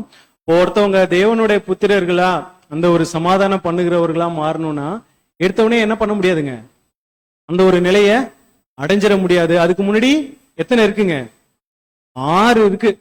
இதை நம்ம என்ன அங்க சகோதரர் குறிப்பிட்டு இருக்காங்கன்னா, எப்படி பழைய ஏற்பாட்டு காலத்துல வந்துட்டு 10 கட்டளைகள் இருக்கு இல்லைங்களா, அதே மாதிரி புதிய ஏற்பாட்டுல இருக்கக்கூடிய இது ஒரு 10 கற்பனைகளுக்கு என்ன பண்றாருங்க, ஒப்பிட்டு பேசுறாங்க. சோ இந்த ஒரு கற்பனைகள் நம்மளை எதுக்கு நேரா வழி நடத்தும் அப்படின்னு சொல்லி பார்க்கும்போது, மகிமைக்கு நேரா நம்மளை வழி நடத்தும். ஒருவேளை இதை வாசிக்கும் போதெல்லாம் என்னைக்காவது நம்ம யோசிச்சிருக்கோமா? இந்த ஒரு ஆர்டரா சொல்லியிருக்காரு இல்லைங்களா இயேசு கிறிஸ்து, ஆவியில் எளிமை உள்ளவர்கள் பாக்கியவான்கள், துயரப்படுகிறவர்கள் பாக்கியவான்கள், அப்புறம் இரக்கம் உள்ளவர்கள், நீதியின் மேல் பஸ்தாங்க, இப்படி எல்லாம் சொல்லியிருக்காங்கல்ல. இதை வந்துட்டு ஏதோ ஒரு ஒழுங்கின்மையா இல்ல ஏதோ ஒரு நோக்கத்திற்காக இல்லாம சொல்லிட்டாங்கன்னா அப்படி இல்ல. சோ தேவன் இதுக்குள்ள என்ன பண்ணிருக்காங்கன்னா ஒரு குறிப்பிட்ட விசேஷத்த நோக்கத்திற்காக என்ன பண்ணிருக்காங்க, இதை ஒரு ஆர்டரா என்ன பண்ணிருக்காங்கன்னா இதுக்குள்ள சத்தியத்தை வச்சிருக்காங்க அப்படின்னு சொல்லி பாக்குறோம். அப்ப இந்த ஒரு புதிய ஏற்பாட்டுல சொல்லப்பட்ட 10 கற்பனைகள் அப்படின்னு சொல்லும்போது, இப்ப பழைய ஏற்பாட்டுல சொல்லப்பட்ட அந்த கட்டளைகள்லாம் சொல்லும்போது அது எப்படி இருக்குங்க? அது நெகட்டிவா இருக்கும். எப்படின்னா, களவு செய்யாதிருப்பீர்களாக, பொய் சொல்லாதிருப்பீர்கள், செய்யாதீங்க செய்யாதீங்கன்னு என்ன பண்ணப்பட்டிருக்குங்க, சொல்லப்பட்டிருக்கோம். இங்க சொல்லப்பட்ட கற்பனைகள் என்ன பண்ண சொல்லியிருக்காருங்க, செய்யுங்க, இதன்படி செய்யுங்க, வாழுங்க அப்படின்னு என்ன பண்ணிருக்காங்கன்னா பாசிட்டிவா சொல்லியிருக்காங்க. அப்ப இது நம்மளை எதுக்கு நேரா வழி நடத்தும் அப்படின்னா, மகிமை, கடைசியா நம்ம பெற்றுக்கொள்ளக்கூடிய அந்த ஒரு கணம், மகிமை, அழியாமை பெற்றுக்கொள்ள போற நம்மள அதுக்கு நேரா வழி நடத்துது. அதை எப்படி நம்ம புரிஞ்சுக்கலாம் அப்படின்னா, இப்ப வீட்டுல படிக்கட்டு இருக்கும் இல்லைங்களா, மாடி படிக்கட்டு. இப்ப மாடி படிக்கட்டுல அடுத்து ஒரு படிக்கட்டு ஏறணும்னா முதலாவது என்ன பண்ணணுங்க, கீழே உள்ள படிக்கட்டு. இன்னும் புரிஞ்சுக்கிற மாதிரினா, ஒரு 4வது படிக்கட்டுல எடுத்த உடனே நம்மளால ஏறிட முடியுங்களா? ஃபர்ஸ்ட் என்ன பண்ணுவோம், ஃபர்ஸ்ட் ஸ்டெப், அடுத்து செகண்ட், தேர்டு, அப்புறம் தான் என்ன பண்ணுவாங்க, 4th ஸ்டெப்புக்கு போக முடியும். இங்க நம்முடைய தேவன் இந்த இடத்துல என்ன ஒரு விஷயத்த உள்ள வச்சிருக்காங்க அப்படின்னா, அந்த கடைசியா சொல்லப்பட்ட சமாதானம் பண்ணுகிறவர்கள் பாக்கியவான்கள் அப்படின்ற ஒரு விஷயத்த ஒருத்தவங்க அடையணும் அப்படின்னா, அவங்க முதலாவது எதெல்லாம் கடந்து போகணும் அப்படின்னு சொல்லி பார்க்கும்போது, ஃபர்ஸ்ட் ஆவியில் எளிமை உள்ளவர்களா மாறணும், 2வது துயரப்படுகிறவர்கள், 3வது சாந்த குணம் உள்ளவர்களா மாறணும், 4வது நீதியின் மேல் பசித்தாகம் உள்ளவர்களா மாறணும், 5வது இரக்கம் உள்ளவர்களாக மாறணும், அப்புறம் இருதயத்தில் சுத்தம் உள்ளவர்களாக மாறணும். இத்தனை படிகளையும் ஒருத்தவங்க ஏறினாதான் என்ன பண்ண முடியுங்க, கடைசியா இருக்கக்கூடிய அந்த சமாதானம் பண்ணுகிறவர்கள் பாக்கியவான்கள், அவங்க தான் யாரும் ஆக முடியும், தேவனுடைய புத்திரர். நம்ம ஃபர்ஸ்ட் கேட்டப்போ நம்ம தான் தேவனுடைய புத்திரர்கள் என்ன பண்ணிட்டோங்க, சொல்லிட்டோம். ஒவ்வொரு படிக்கிட்டா நம்ம என்ன பண்ண போறோம்னா பார்க்க போறோம், நம்மை நாமே அந்த இடத்துல சீர்தூக்கி பார்க்கலாம், நம்ம எந்த நிலைமையில இருக்கிறோம், இப்ப இன்னும் நம்ம அதை எதுக்கு நேரம் நம்ம தயார்படுத்தணும் அப்படின்ற ஒரு விஷயத்து கூட என்ன பண்ணலாங்க, நம்ம பார்க்கலாம். சோ ஒவ்வொன்னா பார்க்கலாம், பார்த்துட்டு கடைசியா நம்ம இதுக்கான கன்க்ளூஷனை பார்க்கலாம். முதலாவது ஒரு விஷயம், ஆவியில் எளிமை உள்ளவர்கள். இப்ப ஆவியில் எளிமை உள்ளவர்கள் அப்படின்னு சொல்லும்போது எப்படி புரிஞ்சிக்க கூடாதுன்னா, ரொம்ப எளிமையா இருப்பாங்க பேர், இவரு வர்றதும் தெரியாது போறதும் தெரியாது, அடக்கமா ஒரு இடத்துல வந்து உட்காந்துட்டு ரொம்ப எளிமையா இருப்பாங்க. அந்த மாதிரி எளிமையை இங்க குறிப்பிடுறாங்களா அப்படின்னா இல்ல. ஆவியில் எளிமை அப்படின்னு சொல்லும்போது இந்த ஒரு அழைப்புக்குள்ள வந்திருக்கிற நாமோ, தேவன் நம்மளை அழைச்சது வந்துட்டு நம்மள்ட்ட இருக்கிற தாளந்து திறமைகளை பார்த்து அழைச்சாங்க அப்படின்னு என்னைக்காவது நம்ம யோசிச்சோம் அப்படின்னா கண்டிப்பா என்னங்க அது இல்ல. இந்த இடத்துல சகோதரர் சொல்லும் போது, நாம் ஒன்றுக்கும் பிரயோஜனம் இல்லாதவர்கள், இதை வீட்டு ஊர்ல போய் உலகத்துல சொன்னா நம்மள என்ன பண்ணுவாங்க, வைத்தியக்காரங்க சொல்லுவாங்க. உண்மை அதுதான். ஆனா நம்மளை கள்ள கொண்டு என்ன பண்ணுவாங்க, அவங்களுக்குள்ள என்ன இருக்குன்னா செல்ஃப் கான்பிடென்ட், என்னால எல்லாம் முடியும். ஆனா ஒரு தேவனுடைய பிள்ளைக்கு தேவனையும் கிறிஸ்துவையும் தெரியுது, சத்தியம் தெரியுது, அவர்கிட்ட வந்துட்டோம், அவருடைய ஊழியத்தை செய்யறோம்னு வந்துட்டோம். இப்ப தேவனுக்காக நம்ம ஏதாவது செய்யணும், அவருக்காக ஊழியம் செய்யணும் போது அந்த இடத்துல நம்முடைய தாளந்து, நம்மளுடைய திறமை ரொம்ப ரொம்ப குறைவுன்றத ஒருத்தவங்க உணர்றாங்கன்னா அவங்கதான் யாருங்க, ஆவியில எளிமையா இருக்கிறாங்கன்னு அர்த்தம். ஒருவேளை அவங்க மாறா, நான் PhD வரைக்கும் படிச்சிருக்கேன் பேர், அதனால்தான் தேவன் என்ன அழைச்சிருக்காங்க, இதை கொண்டு நான் என்ன பண்ண போறேன் தேவனோட ஊழியத்தை, அவசியமே இல்லை, தேவன் பயன்படுத்தவே மாட்டாங்க. உங்களுடைய தாளந்து திறமைகள் எதற்காக அப்படின்னா நம்மளுடைய சத்திய அறிவுல வளர்றதுக்கு வேணா அது என்ன பண்ணுங்க, யூஸ் ஆகும். ஒழிய ஒருத்தவங்க தேவனுடைய ஊழியத்தை செய்யணும்னா முதலாவது அவங்க என்ன உணர்றனா, நான் அதுக்கு குறைவுபட்டிருக்கிறேன், எனக்கு அதற்கான திறமை இல்லை, தேவனே நீங்க எனக்கு கொடுத்தா மட்டும்தான் அப்படின்னு யார் உணர்றாங்களோ அது எப்படி இன்னும் எளிமையா புரிஞ்சுக்கலாம். நம்மளுடைய சிந்தையில எளிமையான நிலை இது இல்லாம என்ன பண்ண முடியாதுன்னா ஒரு புது சிருஷ்டி அடுத்த ஒரு நிலைமைக்கு போக முடியாது. இதுதான் பேஸ். நமக்குள்ள இருக்க வேண்டிய அந்த ஒரு மனநிலை ரொம்ப எளிமையா இருக்கணும். அப்படிப்பட்டவங்களுக்கு தான் என்ன பண்ணுவாருன்னா தேவன் தன்னுடைய பலத்தை கொடுத்து வழி நடத்துவார். யோசிச்சிருக்கீங்களா, நம்மளால ஒரு விஷயம் செய்ய முடியல அப்படின்னு நம்ம அந்த பலகீனத்துல இருக்கும்போது தேவனுடைய பலம் நமக்குள்ள என்ன பண்ணுங்க, பூரணமா அந்த இடத்துல நம்மளை வழி நடத்தும். அப்போஸ்தலனாகிய பவுல், அவருக்கு இருந்த ஒரு ரொம்ப குறைபாடு என்னங்க, கண்ணு. என்னாச்சு, கண்ணுல இருந்து நீர் வடிஞ்சுக்கிட்டே இருக்கும். ஏன்னா மகிமை அடைந்த கிறிஸ்துவ அவர் பார்த்து என்ன ஆயிடுச்சுங்க, கண்ணு அந்த ஒரு ப்ராப்ளம் ஆனதுனால அவரால் என்ன பண்ண முடியலன்னா கண்கள் வந்துட்டு சரியா தெரியாது. இப்போ தேவன்கிட்ட ஜெபம் பண்றாரு, தேவனே இதை எடுத்து போடுங்க அப்படின்னு. எடுத்து போட்டாருங்களா? பயங்கர ஸ்காலர் தான் அவரு, அவரால் எல்லாமே செய்ய முடியும். ஆனாலும் தேவன் என்ன பண்ணிட்டாருங்க, உன்னுடைய பலவீனத்துல என் பலன் பூரணம். அப்போ நம்மகிட்ட இருக்கிற குறைவுகளை, நம்மளுடைய திறமைகளை வந்துட்டு நம்ம உணரும் போதுதான் தேவனுடைய பலம் அந்த இடத்துல என்ன பண்ணுங்க, பூரணமா இருக்கும். நம்மள இன்னும் அவருக்காக அதிகமா ஊழியம் செய்ய முடியும் அப்படின்னு சொல்லி பாக்குறோம். அப்போ ஒரு அழைப்புக்குள்ள வந்திருக்கிற புது சிருஷ்டி தங்கிட்ட இருக்கக்கூடிய குறைவுகளை, திறமைகளை உணர்ந்து என்னால எதுவும் செய்ய முடியாது, தேவனே உங்களால மட்டும்தான் முடியும்ன்றத யார் ஒருத்தவங்க உணர்றாங்களோ, அந்த ஒரு சிந்தையில யாருக்கு அந்த ஒரு எளிமை இருக்கோ அவங்க தான் என்ன பண்ண முடியும்னா இந்த முதலாவது ஒரு ஸ்டேஜ் என்ன பண்ண முடியுங்க, தாண்ட முடியும் அப்படின்னு சொல்லி பாக்குறோம். ரெண்டாவது ஒரு படிக்கட்டு என்ன அப்படின்னா துயரப்படுகிறவர்கள் வாக்கியவான்கள். இதுக்கு முன்னாடி நம்ம அந்த வாக்குறுதி பார்த்தோம் இல்லைங்களா? ஒவ்வொரு ஸ்டேஜ்லயும் அங்க என்ன பண்ணிருக்காங்கன்னா ஒரு வாக்குறுதி கொடுத்திருக்காரு. ஆவியில் எளிமை உள்ளவர்கள் பாக்கியவான்கள். அவங்களுக்கு என்ன வாக்குறுதிங்க, பரலோக ராஜ்யம் அவர்களுடையது. அப்போ இந்த ஒரு அழைப்புக்குள்ள முன்ன வரணும்னாலே முதல்ல பேச என்னதாங்க, சிந்தையில எளிமை இருக்கிறவங்க மட்டும் தான் என்ன பண்ண முடியும், அவங்களுக்கு தான் பரலோக ராஜ்யம் அப்படின்னு சொல்லி பாக்குறோம். ரெண்டாவது துயரப்படுகிறவர்கள் பாக்கியவான்கள். அவங்க என்ன பண்ணுவாங்க, ஆறுதல் அடைவார்கள்.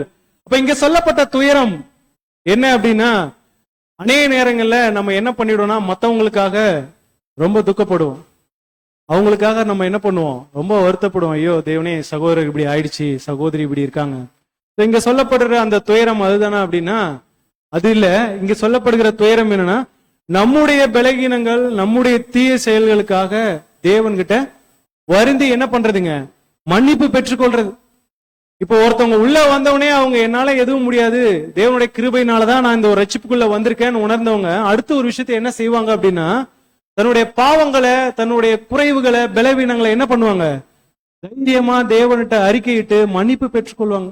நம்மளுடைய பலவீனங்களுக்காக நம்ம படுற துயரத்தை தான் இங்க என்ன சொல்றாங்கன்னா துயரப்படுகிறவர்கள் பாக்கியவான்கள். இவங்க எப்படி ஆறுதல் அடைவாங்க அப்படின்னா, எப்படி ஆறுதல் அடைவாங்க, இவங்களுடைய பாவங்கள் யாருடைய ரத்தத்தின் மூலம் மன்னிக்கப்பட்டிருக்குங்க, கிறிஸ்துவினுடைய விளையேற பெற்ற ரத்தத்தின் மூலம் மன்னிக்கப்படும் போது நமக்கு என்ன கிடைக்குதுன்னா ஆறுதல் கிடைக்குது அப்படின்னு சொல்லி பாக்குறோம்.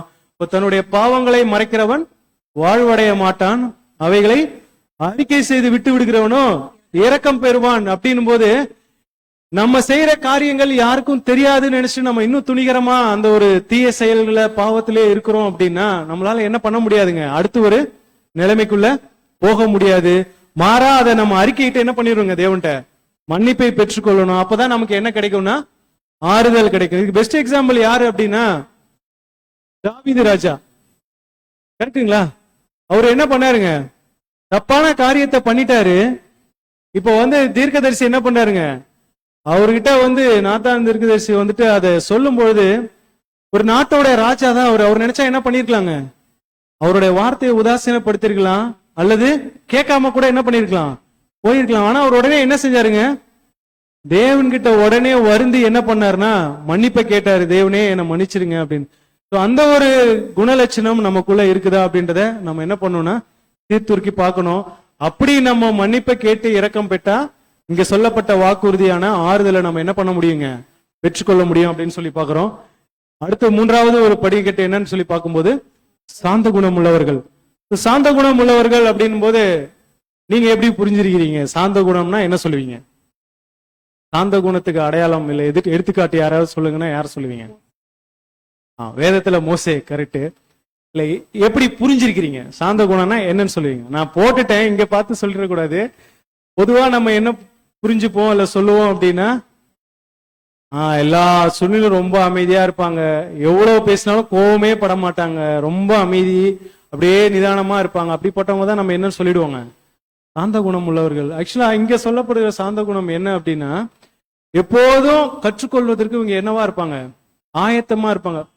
ஆக்சுவலா அந்த சாந்த குணம்ன்றதுக்கு மீனிங் என்னன்னா, தேவனுடைய சித்தத்தையும் திட்டத்தையும் எப்பவுமே அதை குறிச்சு என்ன பண்ணுவாங்கன்னா இவங்க எதிர்பார்த்து அதை படிச்சு கற்றுக்கொண்டு அதை நிறைவேற்றுறதுக்கான பிரயாசப்படுறவங்க தான் யாரு அப்படின்னா சாந்த குணம் உள்ளவர்கள். இதை யாரு ஒருத்தவங்க செய்வாங்க அப்படின்னு சொல்லி பார்க்கும்போது தான் ஒன்றும் இல்லைன்ற உணர்றவங்க தான் என்ன பண்ண முடியும். யோசிச்சு பாருங்களேன், இப்ப ஆல்ரெடி நல்லா திருப்தியா இருக்கிற ஒருத்தர் முன்னாடி போய் ஃபுல்லா ஒரு பிளேட் பிரியாணி வச்சா அவர் சாப்பிடுவாருங்களா? ஆல்ரெடி அவர் திருப்தியா இருக்கார், பசியே இல்லை அவர்கிட்ட, சாப்பிடுவாருங்களா? அவருக்கு அது அவசியமே படாது. இப்போ தான் வந்துட்டு நல்லா படிச்சிருக்கேன், எனக்குள்ள திறமை இருக்கு, என்னால தேவனுடைய ஊழியத்தை செய்ய முடியும்னு நினைக்கிறவங்க இங்க யாராவது வந்து கற்றுக்கொள்வாங்களா? எனக்கு தெரியாததா, எனக்கு எல்லாமே தெரியும். சோ அதாங்க, தான் ஒன்றும் இல்லை அப்படின்றத அந்த முதலாவது படிக்கட்டு. ஃபர்ஸ்ட்ல யார் ஒருத்தவங்க ஃபீல் பண்றாங்களோ அவங்க தான் என்ன பண்ணுவாங்க, தன்னுடைய பாவத்தை அறிக்கையிட்டு மூணாவது என்ன செய்வாங்க, தேவனுடைய திட்டத்தையும் சித்தத்தையும் குறித்து அதிகமா படிச்சு அவருக்குள்ள வளர்றதுக்கான முயற்சிகளை எடுப்பாங்க. சோ அததான் இன்னைக்கு என்ன பண்ணிட்டு இருக்கோம், நாம எல்லாரும் கிறிஸ்துவின் பள்ளியில சேர்ந்து ஒரு மத்தியஸ்தர் ஆகுவதற்கான காரியங்களை குறித்து நம்ம என்ன பண்ணிட்டு இருக்கோங்க, படிச்சிட்டு இருக்கோம் அப்படின்னு சொல்லி பாக்குறோம்.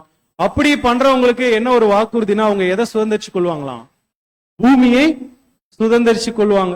இப்போ பூமியை சுதந்திரிச்சு கொள்றதுன்னா, தேவன் பூமியில நிறைய வீடு, செல்வம், செல்வாக்கு இப்படிப்பட்ட காரியங்களை கொடுப்பாங்க, அதை சுதந்திரிச்சுக்கிறதா அப்படின்னா அது இல்ல.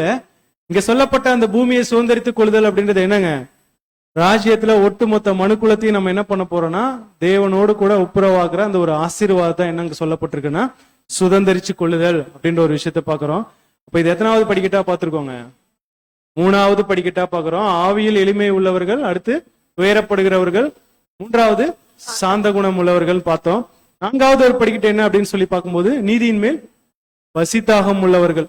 இப்ப இந்த நீதியின் மேல் பசித்தாகம் உள்ளவர்கள் அப்படின்னு சொல்லும்போது எப்படி புரிஞ்சுக்க கூடாது அப்படின்னா, நிறைய நேரங்கள்ல அநேகர் என்ன பண்ணிடுவோம்னா, நிறைய சத்தியம் படிப்பாங்க, நிறைய சத்தியத்தை கேட்பாங்க, ஆனா என்ன பண்ண மாட்டாங்கன்னா கிரியை இல்லாத காட்ட தவறிடுவாங்க. இப்போ சத்தியம் எவ்வளவு படிக்கிறோமோ அதே அளவுக்கு நம்ம என்ன செய்யணுங்க, அந்த சத்தியத்திற்கான வாழ்க்கை நீதியை வந்து நம்ம என்ன பண்ணணுங்க, நடப்பிக்கணும். வெறுமனே கேட்டுட்டே இருந்தா மட்டும் சரியாயிடுமானா ஆகாது. இப்ப என்ன செய்யணும்னா அந்த நீதியை நடப்பிக்கணும். ஆனா அந்த நீதியை நடப்பிக்கிறதுக்கு நம்முடைய சொந்த ஞானம் நமக்கு போதுமா அப்படின்னா கண்டிப்பா போதாது. அதை நடப்பிக்கிறது நமக்கு என்ன வேணுங்க, தேவனுடைய தெய்வீக ஞானம் வேணும். அந்த வசனம் கூட வாசிக்கலாம் சிஸ்டர், நீதிமொழிகள் 4ஆம் அதிகாரம் 7ஆம் வசனம். நீதிமொழிகள் 4ஆம் அதிகாரம் வசனம் 7. ஞானமே முக்கியம், ஞானத்தை சம்பாதி, எண்ணத்தை சம்பாதித்தாலும் புத்தியை சம்பாதித்துக் கொள், நீதியை வாஞ்சையோடு தேடினால் அதாலே திருப்தி அடைவார்கள். இப்போ ஞானம் ரொம்ப முக்கியம். எண்ணத்தை சம்பாதிச்சாலும் நம்ம என்ன பண்ணுங்க, புத்தியை சம்பாதிக்கணும். நம்ம நீதியை வந்துட்டு அதிகமா நடப்பிக்கணும். அதுக்காக தான் நம்ம என்ன பண்ணிட்டு இருக்கோம்னா சத்தியத்தை கேட்கிறோம். அப்ப அதுக்கு என்ன தேவைன்னா தேவனுடைய ஞானம் வேணும். ஞானம் இல்லாம நம்ம சத்தியத்தை வந்துட்டு பயன்படுத்தணும்னா சில நேரங்கள்ல அதுவே என்ன ஆயிடுங்க, தவறான காரியத்துக்கு நேரம் நம்மள வழி நடத்திடும் அப்படின்னு சொல்லி பாக்குறோம். அப்போ புது சிருஷ்டிகளா இருக்கக்கூடிய நாம சத்தியத்தை கேட்கிறவர்களாக மாத்திரமல்ல, அதை கிரியில நடப்பிக்கிறவர்களாக இருக்கணும்னு சொல்லி பாக்குறோம். இங்க ஒருத்தவங்க இதை நடப்பிக்கணும்னா இதுக்கு முன்னாடி இருக்கிற படிக்கட்டு என்னங்க, கற்றுக்கொள்ளக்கூடிய மனநிலை உள்ளவங்க தான் என்ன பண்ணுவாங்க, அதை கத்துக்கிட்டா. நீங்க கடைசியா நம்ம பார்க்கலாம், இந்த ஒரு ஸ்டெப்புமே எப்படிதான் இருக்கும்னா, அது கீழே உள்ள விஷயத்த கத்துக்கிட்டா மட்டும்தான் அவங்களால என்ன பண்ண முடியுங்க, அடுத்த ஒரு படிக்கு போக முடியும் அப்படின்னு சொல்லி பாக்குறோம். அடுத்த ஒரு படிக்கட்டு என்ன அப்படின்னு சொல்லி பார்க்கும்போது, இரக்கம் உள்ளவர்கள் பாக்கியவான்கள், அவர்கள் இரக்கம் பெறுவார்கள். இப்ப இங்க சொல்லப்பட்டுள்ள இரக்கம் அப்படின்னும் போது, இந்த ஒரு பள்ளியில படிச்சுட்டு இருக்கிற நாமோ கிறிஸ்துவின் பள்ளியில நம்ம உடன் பயிலக்கூடிய சகோதர சகோதரிகள் இருக்காங்க இல்லைங்களா. இப்ப இங்க இருக்கிறவங்க எல்லாருமே வந்துட்டு எல்லாரும் ஈக்குவல் வளர்ச்சியில இருப்பாங்களானா, இருப்பாங்களா? கண்டிப்பா இருக்க மாட்டாங்க. ஒருத்தவங்க அந்த வளர்ச்சியில அதிகமா இருக்கலாம், ஒருத்தவங்க குன்றி போயிருக்கலாம், இல்ல ஒருத்தவங்க நடுத்தரமா இருக்கலாம். இப்ப நம்ம என்ன பண்ணிடக்கூடாது அப்படின்னா, இந்த ஒருவேளை குறைவா ஆவிக்குரிய வளர்ச்சியில இருக்கிறவங்களை பார்த்து இந்த வளர்ந்தவங்க என்ன பண்ணிடக்கூடாதுங்க, இழிவான கண்ணோட்டத்துல பாத்திரக்கூடாது. என்ன இந்த சகோதரன் இது கூட தெரியாம இருக்கிறாங்க, ஒருவேளை அவருக்கு அது தவறுனே கூட தெரியாம இருக்கலாம். புரியுதுங்களா? அந்த சகோதரன் தான் செய்யற விஷயம் தவறுன்னு தெரியாம பண்ணிக்கிட்டு இருக்காங்க அப்படின்னா, நம்ம அவங்க மேல இழிவா பார்த்துட்டோம் அப்படின்னா அது இரக்கம் காட்டுறதா ஆகுங்களா? கண்டிப்பா ஆகாது. ரோட்லயே போறோம், யாராவது குருடா ஒருத்தவங்க இருக்கிறாங்கன்னா உடனே என்ன பண்ணுவாங்க, நம்ம அவங்களை கையை பிடிச்சி ரோடு கிராஸ் பண்றதுக்கு உதவி செய்வோங்களா? இயல்பாவே பண்ணுவோம் இல்லைங்களா? அவங்க கஷ்டப்படுறாங்க அப்படின்னா அவங்களுக்கு உதவி செய்யறோம் இல்லைங்களா? இப்ப இங்கேயுமே நம்ம மத்தியில இருக்க சகோதர சகோதரிகள் ஒருவேளை அவங்களோட அறியாமையில பலகீனத்துல அது தவறுன்னு தெரியாம செஞ்சுட்டு இருக்கும் போது நம்ம அவங்களை எப்படி பாத்திரக்கூடாதுங்க, இழிவா பாத்திரக்கூடாது. மாறா என்ன செய்யணுமா, இரக்கம் காட்டணும். ஏன் அப்படின்னா நமக்கு தேவன் காட்டின இரக்கம் எவ்வளவுங்க, சொல்லவே முடியாது. அதுக்கு ஏதாவது நம்ம ஈடு கொடுக்க முடியுங்களா? அவர் இரக்கத்தில் ஐஸ்வர்யம் உள்ளவர். உண்மையாலுமே அந்த வார்த்தைக்கு தகுதியானவர் யாருன்னா தேவனும் ஆண்டவராகிய இயேசு கிறிஸ்துவும் தான்.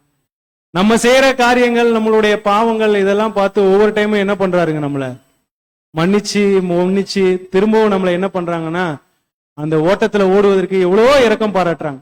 இப்ப தேவனும் கிறிஸ்துவும் நம்ம மேல அந்த மாதிரி இரக்கம் காட்டலன்னா நம்ம இந்த ஒரு ஓட்டத்துல, இந்த ஒரு பாதையில இங்க என்னமே பண்ண முடியாதுங்க, இருக்கவே முடியாது. அப்போ நாம என்ன பண்ணணும்னா அவங்கள்ட்ட அந்த இரக்கத்தை பெற்றுக்கொள்ளணும்னா நாம என்ன செய்யணுங்க, இரக்கம் காட்டக்கூடியவர்களா இருக்கணும். யாரின் மத்தியிலன்னா நம்மளுடைய சகோதர சகோதரிகள் மத்தியில நம்ம இரக்கம் காட்டும் போதுதான் நாம யார்கிட்ட இரக்கத்தை பெற்றுக்கொள்வாங்க, தேவனிடத்திலிருந்து இரக்கத்தை பெற்றுக்கொள்ள முடியும் அப்படின்னு சொல்லி பாக்குறோம். இதுவரை எத்தனை படிக்கட்டு முடிஞ்சிருக்குங்க? 5 முடிஞ்சிருச்சு. சோ 6வது ஒரு படிக்கட்டு என்ன அப்படின்னு சொல்லி பார்க்கும்போது இருதயத்தில் சுத்தமுள்ளவர்கள்.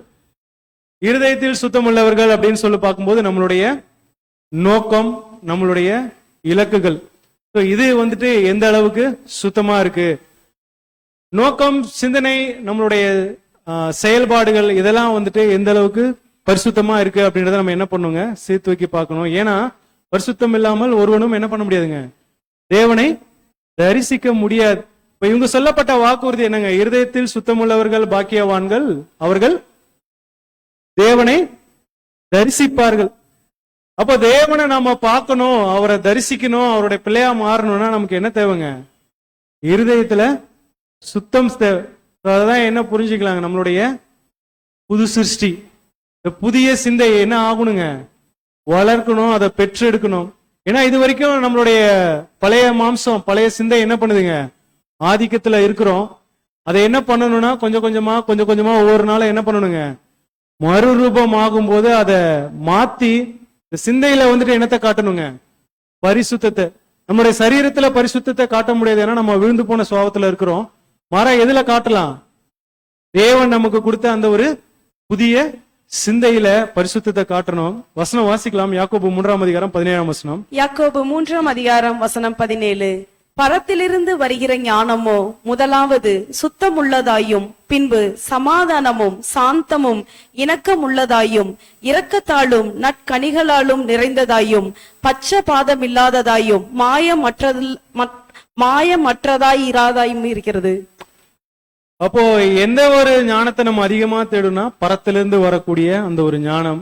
தேவனுடைய ஆவி, அவருடைய வழி நடத்துதல், இதுல நம்ம அதிகமா பழகும் போது என்ன பண்ணலாம் அப்படின்னா நம்மளுடைய இருதயத்துல, அதாவது நம்முடைய சிந்தை, நம்முடைய நோக்கம், அதுல வந்து என்ன காட்டலாம்னா பரிசுத்தத்தை காட்ட முடியும்.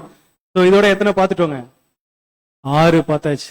இப்பதான் என்ன பண்றோம்னா நம்மளுடைய ஆதார வசனம் சொல்லப்பட்ட அந்த ஒரு காரியத்துக்கு நேரம் வரும். சமாதானம் பண்ணுகிறவர்கள் பாக்கியவான்கள், அவர்கள் தேவனுடைய புத்திரர் எனப்படுவார்கள் அப்படின்னு. இந்த ஒரு விஷயத்த நம்முடைய ஆண்டவராகிய இயேசு கிறிஸ்து ரொம்ப ஒரு தலை சிறந்த சாதனையா பார்த்தார். எதனால பார்த்திருப்பாருங்க அப்படி இந்த ஒரு நிலைமைய இயேசு கிறிஸ்து வந்துட்டு இதுதான் ரொம்ப ஒரு தலை சிறந்த பணி அப்படின்னு ஏன் பார்த்தாருங்க, என்னவா இருக்கும்? பேர் சொல்றாங்க, என்ன பேர்? அடுத்து ஓகே, வேற தேவனோடு ஒப்புரம். வேற சொல்லிட்டாங்க. ஆக்சுவலா அவர் வந்ததோட நோக்கம் என்னங்க, அதுதான் அவர் ஏன் லோகாசா இருந்து பூமிக்கு வரணும், சீர்கெட்டு போன ஜனங்களே அவங்கள மீட்டெடுக்கணும் தன்னுடைய ஈடுபலியின் மூலம். அதுக்கப்புறம் அவங்களை என்ன பண்ணணுங்க, ஒப்புரவாக்கணும். அதனாலதான் இந்த ஒரு நிலையை வந்துட்டு அவர் தலைச்சிறந்த சாதனையா ஆண்டவராகிய இயேசு கிறிஸ்து பார்த்தாங்க. அந்த நோக்கத்துக்காக தான் அவர் என்ன பண்ணாருங்க, பூமிக்கு வந்தாங்க. இன்னைக்கு நாமளும் என்ன பண்றோம்னா அந்த ஒரு நோக்கத்துக்காக தான். அப்படின்னா அவர் செஞ்சு முடிச்சிட்டாரு அவருடைய ஊழியத்தை, பலிய. இன்னைக்கு நாம என்ன பண்றோம்னா அந்த ஒரு அவரோட உடன் அந்த பலியை செய்வதற்காக இன்னைக்கு நாம கிறிஸ்துவின் பள்ளியில படிச்சுட்டு இருக்கிறோம். இப்ப நாமளும் இந்த ஒரு நிலையை எப்படி பார்க்கணும்னா தலை சிறந்த ஒரு பணியா பார்க்கணும். ஒருத்தவங்க இந்த ஒரு நிலைக்கு அடையணும்னா இதுக்கு முன்னாடி பார்த்த 6 படிநிலைகளையும் அவங்க என்ன பண்ணணுங்க, கடந்து வந்தா மட்டும்தான் இதை வந்து நம்மளால என்ன பண்ண முடியும்னா பெற்றுக்கொள்ள முடியும். இதுதான் இங்கிலீஷ்ல அட்டோன்மென்ட் அப்படின்னு சொல்லுவாங்க. அதுக்கும் தமிழ்ல என்னன்னா மத்தியஸ்தர். அது எப்படி சொல்லலாம்னா ஷாலோம் அப்படின்னு சொல்லலாம். அப்போ ராஜ்யத்துல ஆண்டவராகிய இயேசு கிறிஸ்துவோடு சேர்ந்து அந்த மத்தியஸ்தர் ஊழியத்தை நம்ம செய்யணும் அப்படின்னா இன்னைக்கு நாம என்ன பண்ணணும்னா அந்த சமாதானம் பண்ணுகிறவர்களா நம்ம மாறினாதான் நாம என்ன பண்ண முடியுங்க, அங்க போய் அந்த ஒரு விஷயத்த பண்ண முடியும்.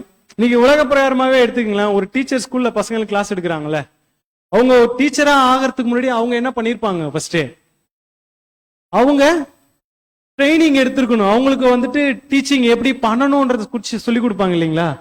ஒரு டாக்டர் ஆகட்டும், ஒரு நர்ஸ் ஆகட்டும், அவங்க அந்த ஒரு வேலையை செய்ய வர்றதுக்கு முன்னாடி என்ன பண்ணுவாங்க? அவங்களுக்கு ட்ரைனிங் கொடுப்பாங்க. அதை படிச்சுட்டு வந்துதான் அடுத்து அவங்க என்ன செய்யணும்? அந்த ஒரு வேலையை செய்ய முடியும். இன்னைக்கு நாமளும் அப்படிதான் கிறிஸ்துவின் பள்ளியில மாணாக்களா உட்காந்து என்ன பண்ணிட்டு இருக்கோங்க? படிச்சுட்டு இருக்கிற நாமும் இந்த சமாதானத்தை எப்படி பண்ணணும், அதற்கான வழிமுறைகள் என்ன அப்படின்றத குறிச்சு தெளிவா புரிஞ்சுக்கிட்டு அதை பண்ணும்போதுதான் நாமளும் என்ன பண்ண முடியுங்க? அந்த ஒரு மத்தியஸ்தர் வேலையை நாம செய்ய முடியும் அப்படின்றத பாக்குறோம்.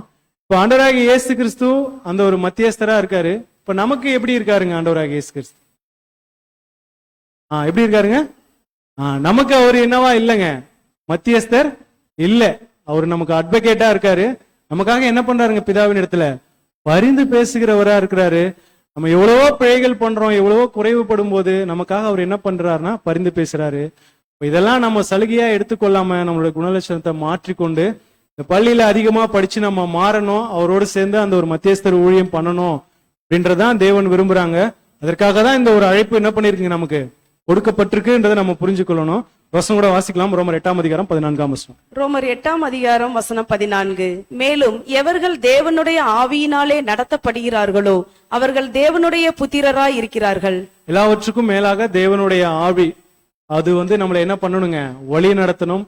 ஒவ்வொரு நாளும் தேவனிடத்துல அதிகமா நம்ம கேட்டு பெற்றுக்கொள்ள வேண்டிய ஒரு விஷயம் என்ன அப்படின்னா அவருடைய பரிசுத்த ஆவி. இதை கேட்டு நம்ம நடக்கும்போது நம்ம என்ன பண்ணலாங்க? இந்த ஒரு படிநிலையை கண்டிப்பா கடந்து வரலாம்.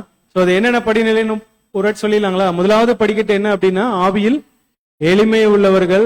முதலாவது அவங்களுக்குள்ள இருக்க வேண்டிய மனநிலை என்ன அப்படின்னா என்னால ஒன்னும் முடியாது, தேவனாலதான் அப்படின்றத ஒருத்தவங்க உணரும் போதுதான் அவங்க என்ன பண்ண முடியுங்க? தேவ பலத்தை பெற்றுக்கொள்ள முடியும்னு சொல்லி பாக்குறோம். சோ இப்படி பெற்றுக்கொண்டு உள்ள வரும்போது அடுத்த ஸ்டெப் என்ன அப்படின்னா துயரப்படுவாங்க. எதுக்காக துயரப்படுவாங்கன்னா ஒருவேளை தான் தவறும் போது அதற்காக தேவன் எடுத்துட்ட மன்னிப்பு கேட்டு ஆறுதல் அடைவாங்க. அதுக்கப்புறம் சாந்த குணம் உள்ளவர்கள். இப்போ அவங்க ஒண்ணு இல்லைன்னு சொல்லும் போது நான் அப்ப இன்னும் அதிகமா கற்றுக்கொள்ளணுன்றதுக்காக தேவனிடத்துல அதிகமா அவருடைய வார்த்தையை கேட்டு கற்றுக்கொண்டு அதை நடப்பிக்க பிரயாசப்படுவாங்க. அதுக்கப்புறம் நீதியின் மேல் பசிதாகம். அப்படியே கேட்டுட்டே இருந்துடாம தேவனுடைய ஞானத்தின் மூலியமா என்ன பண்ணுவாங்க? அதை கிரியையில காட்ட ஆரம்பிப்பாங்கன்னு சொல்லி பாக்குறோம். அடுத்துங்க இரக்கம் உள்ளவர்கள். சோ இதெல்லாம் உள்ளுக்குள்ள வந்ததுக்கு அப்புறம் சத்தியம் கிரியை அவங்களுக்குள்ள இருக்கும்போது சகோதர அன்பு அவங்கள்ட்ட என்னவாங்கன்னா பொங்கி ஒளியும். ஒருவேளை தான் சகோதரன் தன்னுடைய சகோதரி பலகீனப்படும் போது அதை பெருசா பார்க்காம அவங்களுக்காக என்ன பண்ணுவாங்க? இறக்கப்படுகிறவர்களா இருப்பாங்க.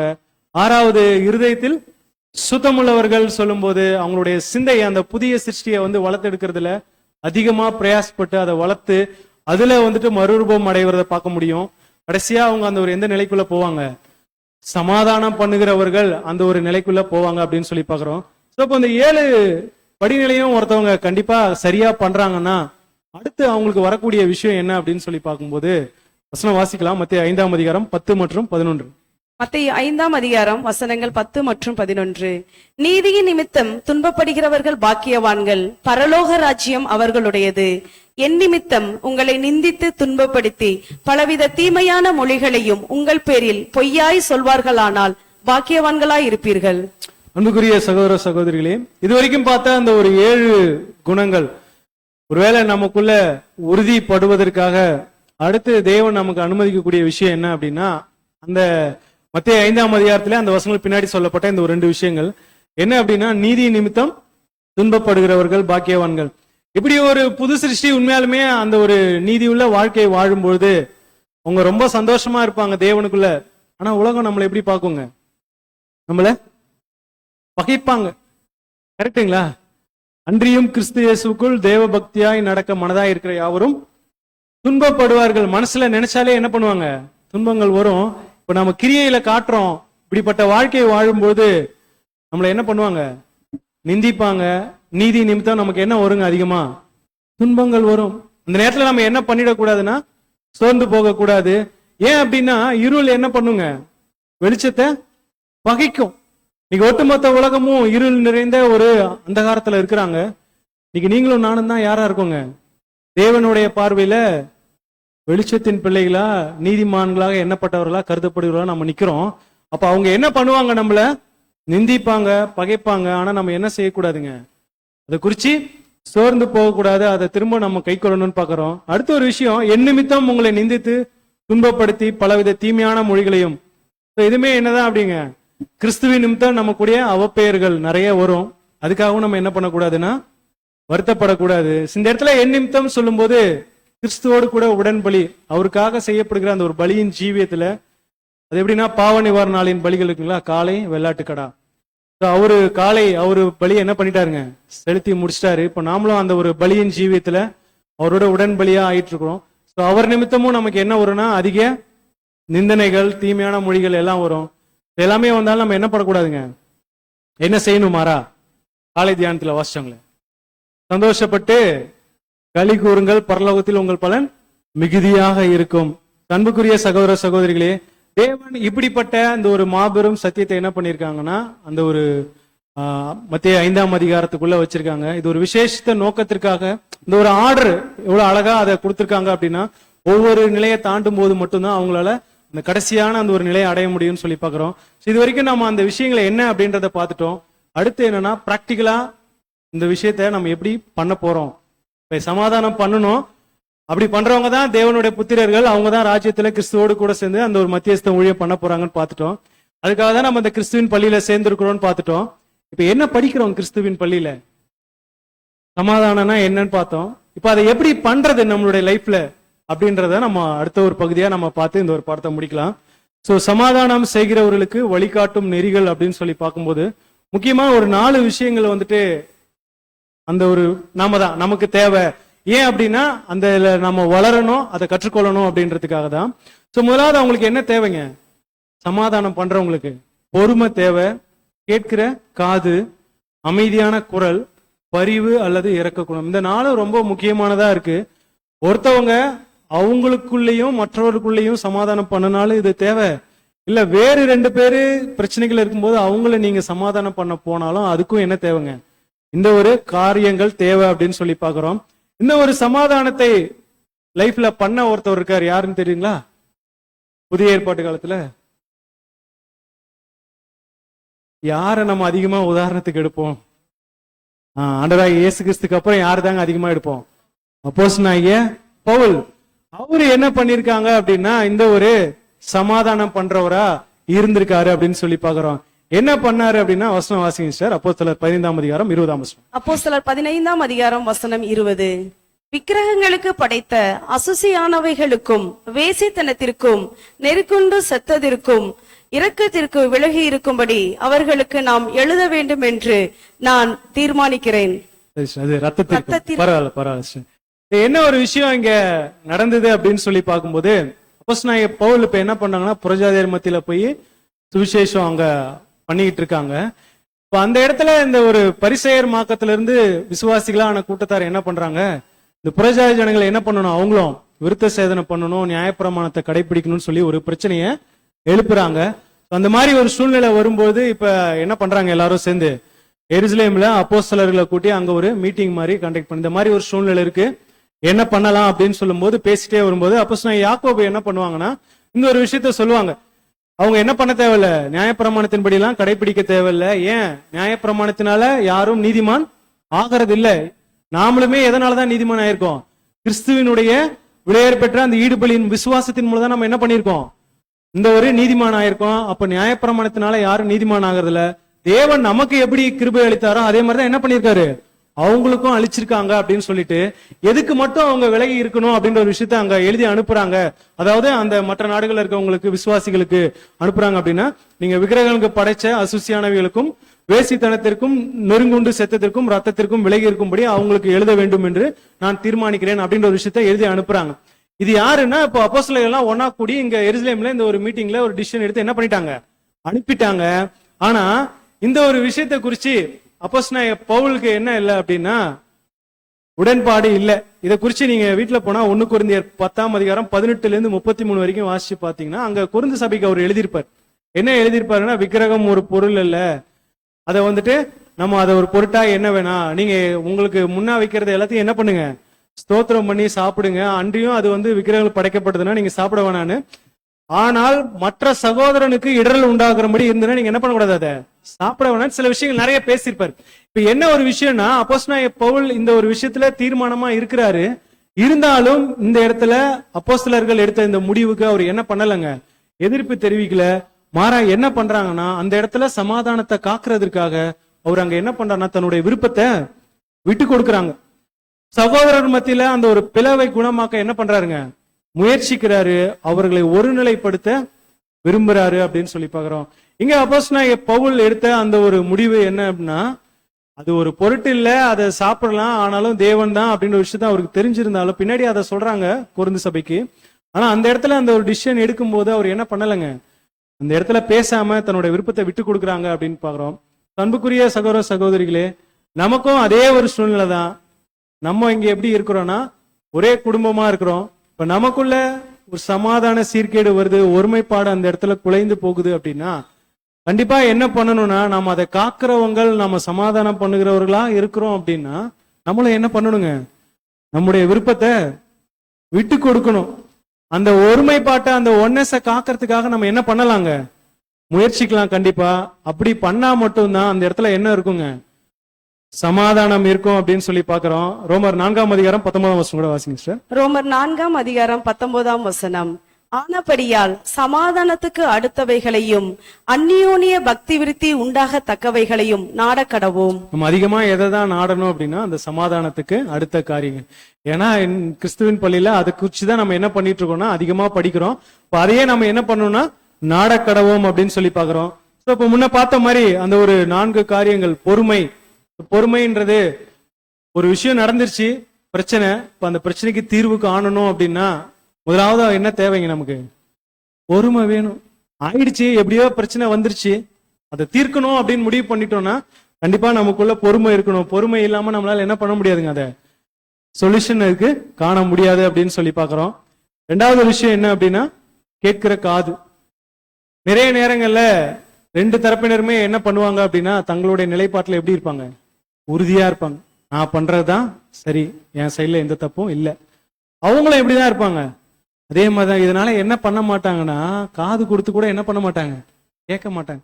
வசனம் எப்படியா சொல்லுதுன்னு பாருங்க, வாசிக்கலாம். நீதிமொழிகள் 18:13. நீதிமொழிகள் 18:13 காரியத்தை கேட்கும் முன் உத்தரம் சொல்லுகிறவனுக்கு அது புத்தியீனமும் வெட்கமுமாயிருக்கும். விஷயத்தை கேட்கறதுக்கு முன்னாடியே இவங்க என்ன பண்ணிடுவாங்க, பதில் கொடுத்துருவாங்க. யோசிக்கலாம் அன்புக்குரிய சகோதர சகோதரிகளே, நம்மளுடைய லைஃப்ல இப்படிப்பட்ட காரியங்கள் இருக்குன்னா கண்டிப்பா அதை நம்ம என்ன பண்ணணும்னா மாற்றிக்கொள்ள முயற்சிக்கணும். எந்த ஒரு சூழ்நிலையா இருந்தாலும் நம்ம அதை நிலைநாட்ட விரும்புறோம் சமாதானத்தை அப்படின்னா அவங்களுடைய நிலைப்பாட்டை நம்ம என்ன பண்ணுங்க, காது கொடுத்து கேட்கணும். அதுக்கு முன்னாடியே ஆன்சர் சொல்லக்கூடாது அப்படின்ற ஒரு விஷயத்த பாக்குறோம்.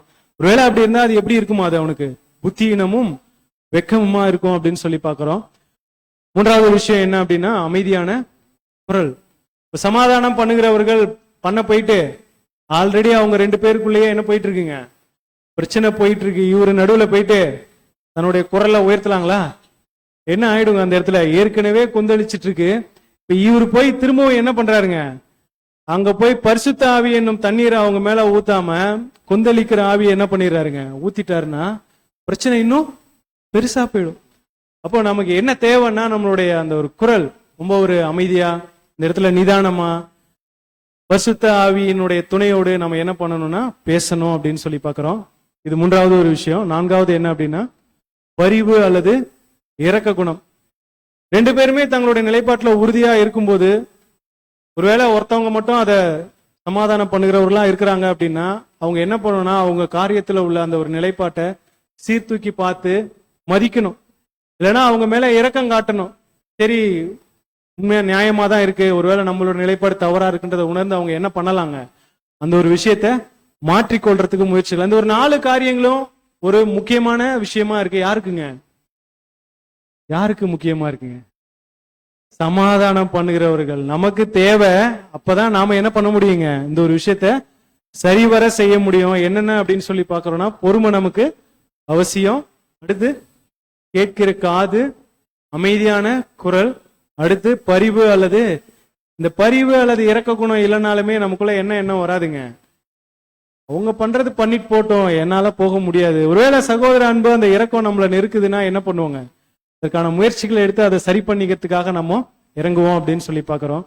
அது மட்டும் இல்ல, கடைசியா என்ன ஒரு விஷயத்த சகோதரிங்க கோட் பண்றாங்க அப்படின்னா, ஒரு சில வழிமுறைகளை வந்துட்டு என்ன பண்றாங்கன்னா கற்றுக் கொடுக்குறாங்க. இதையும் நம்ம கை கொள்ளும் பொழுது என்ன பண்ணலாம்னா, இந்த ஒரு சமாதானம் பண்ணுகிற விஷயத்த நம்ம சரிவர செய்யலாம் அப்படின்னு சொல்லி பார்க்கிறோம். முதலாவது நோக்கத்தை ஆராய்தல். நம்முடைய இன்டென்ஷன் எப்படி இருக்கு? பிரச்சனை வந்துருச்சு, இப்ப அந்த இடத்துல போய் என்னுடைய தரப்பு தான் சரின்றதை நாம் ப்ரூவ் பண்ணணும், அவங்களுடைய தப்பு அவங்களுடைய காரியம் தவறுன்றதை நிலைநாட்டுறதுக்காக நம்ம போறோமா, இல்ல உண்மையாலுமே எப்படியாவது சமாதானம் பண்ணி அவங்கள ஆதாயப்படுத்தணும் அப்படின்ற ஒரு நோக்கத்தோட போறோமா அப்படின்றத முதலாவது நம்ம ஆராய வேணும். இல்ல உண்மையாலுமே இந்த ஒரு விஷயம் தேவைதானா, இல்ல இது அவசியம் இல்லைன்னா இதை விட்டுறலாம், நம்மளோட நோக்கம் இருக்கு இல்லைங்களா?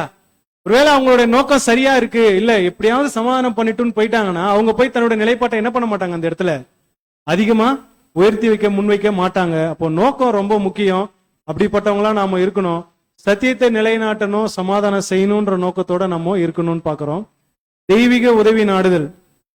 2 பேருக்குள்ள ப்ராப்ளம் சமாதானம் பண்ண போறீங்கன்னா என்ன பண்ணிட்டு போனுங்க? யாரோட உதவியை நாடணும்? தேவனோட உதவி, பிரேயர்.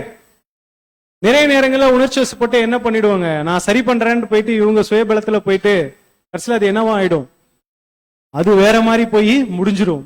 இப்ப யார்கிட்ட நம்ம உதவியை நாடணும்னா தேவன். ஒருவேளை நீங்க 2 பேருக்குள்ள யாருக்காவது சமாதானம் இல்லை அப்படின்னாலுமே பிரேயர் பண்ணிட்டு அந்த ஒரு விஷயத்தை தொடங்கும் போது கண்டிப்பா அங்க ஒரு சமாதானம் கிடைக்கும் அப்படின்னு சொல்லி பாக்குறோம். அமைதியை காத்தல். பொறுமையா இருக்கிற மாதிரி இந்த ஒரு அமைதின்ற விஷயமும் என்ன பண்ணுங்க, கண்டிப்பா நாம காத்தாக வேண்டும். அடுத்து கவனித்தல். கவனித்தல் அப்படின்னு சொல்லும்போது அவங்க பேசுற விஷயத்த மடக்கி என்ன பண்றது அப்படின்னா நம்மளுடைய காரியத்தை நிலைநாட்ட விரும்புறது. அது முன்னாடியே பார்த்துட்ட மாதிரி அந்த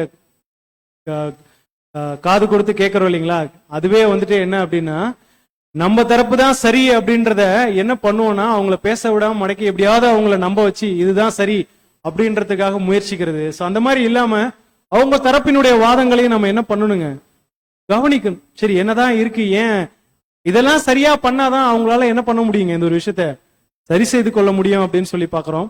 அடுத்து பொதுவான மொழியில் உரையாடுதல்.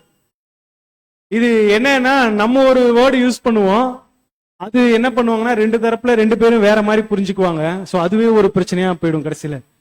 அப்ப என்ன பண்ணுனா அந்த ஒரு வேர்டிங் யூஸ் பண்றது கூட சரியா யூஸ் பண்ணும். இங்க எக்ஸாம்பிள் பேர் என்ன கொடுத்திருந்தாங்க அப்படின்னா சீர்பொருந்துதல் அப்படின்ற ஒரு வேர்டு யூஸ் பண்றோம் அப்படின்னா அதை ஒருத்தவங்க எப்படி புரிஞ்சுப்பாங்கன்னா உயிர்த்தெழுதலாகவும், இன்னொருத்தவங்க வந்துட்டு அதை அழித்தலை குறிச்சதாகவும் புரிஞ்சுப்பாங்க.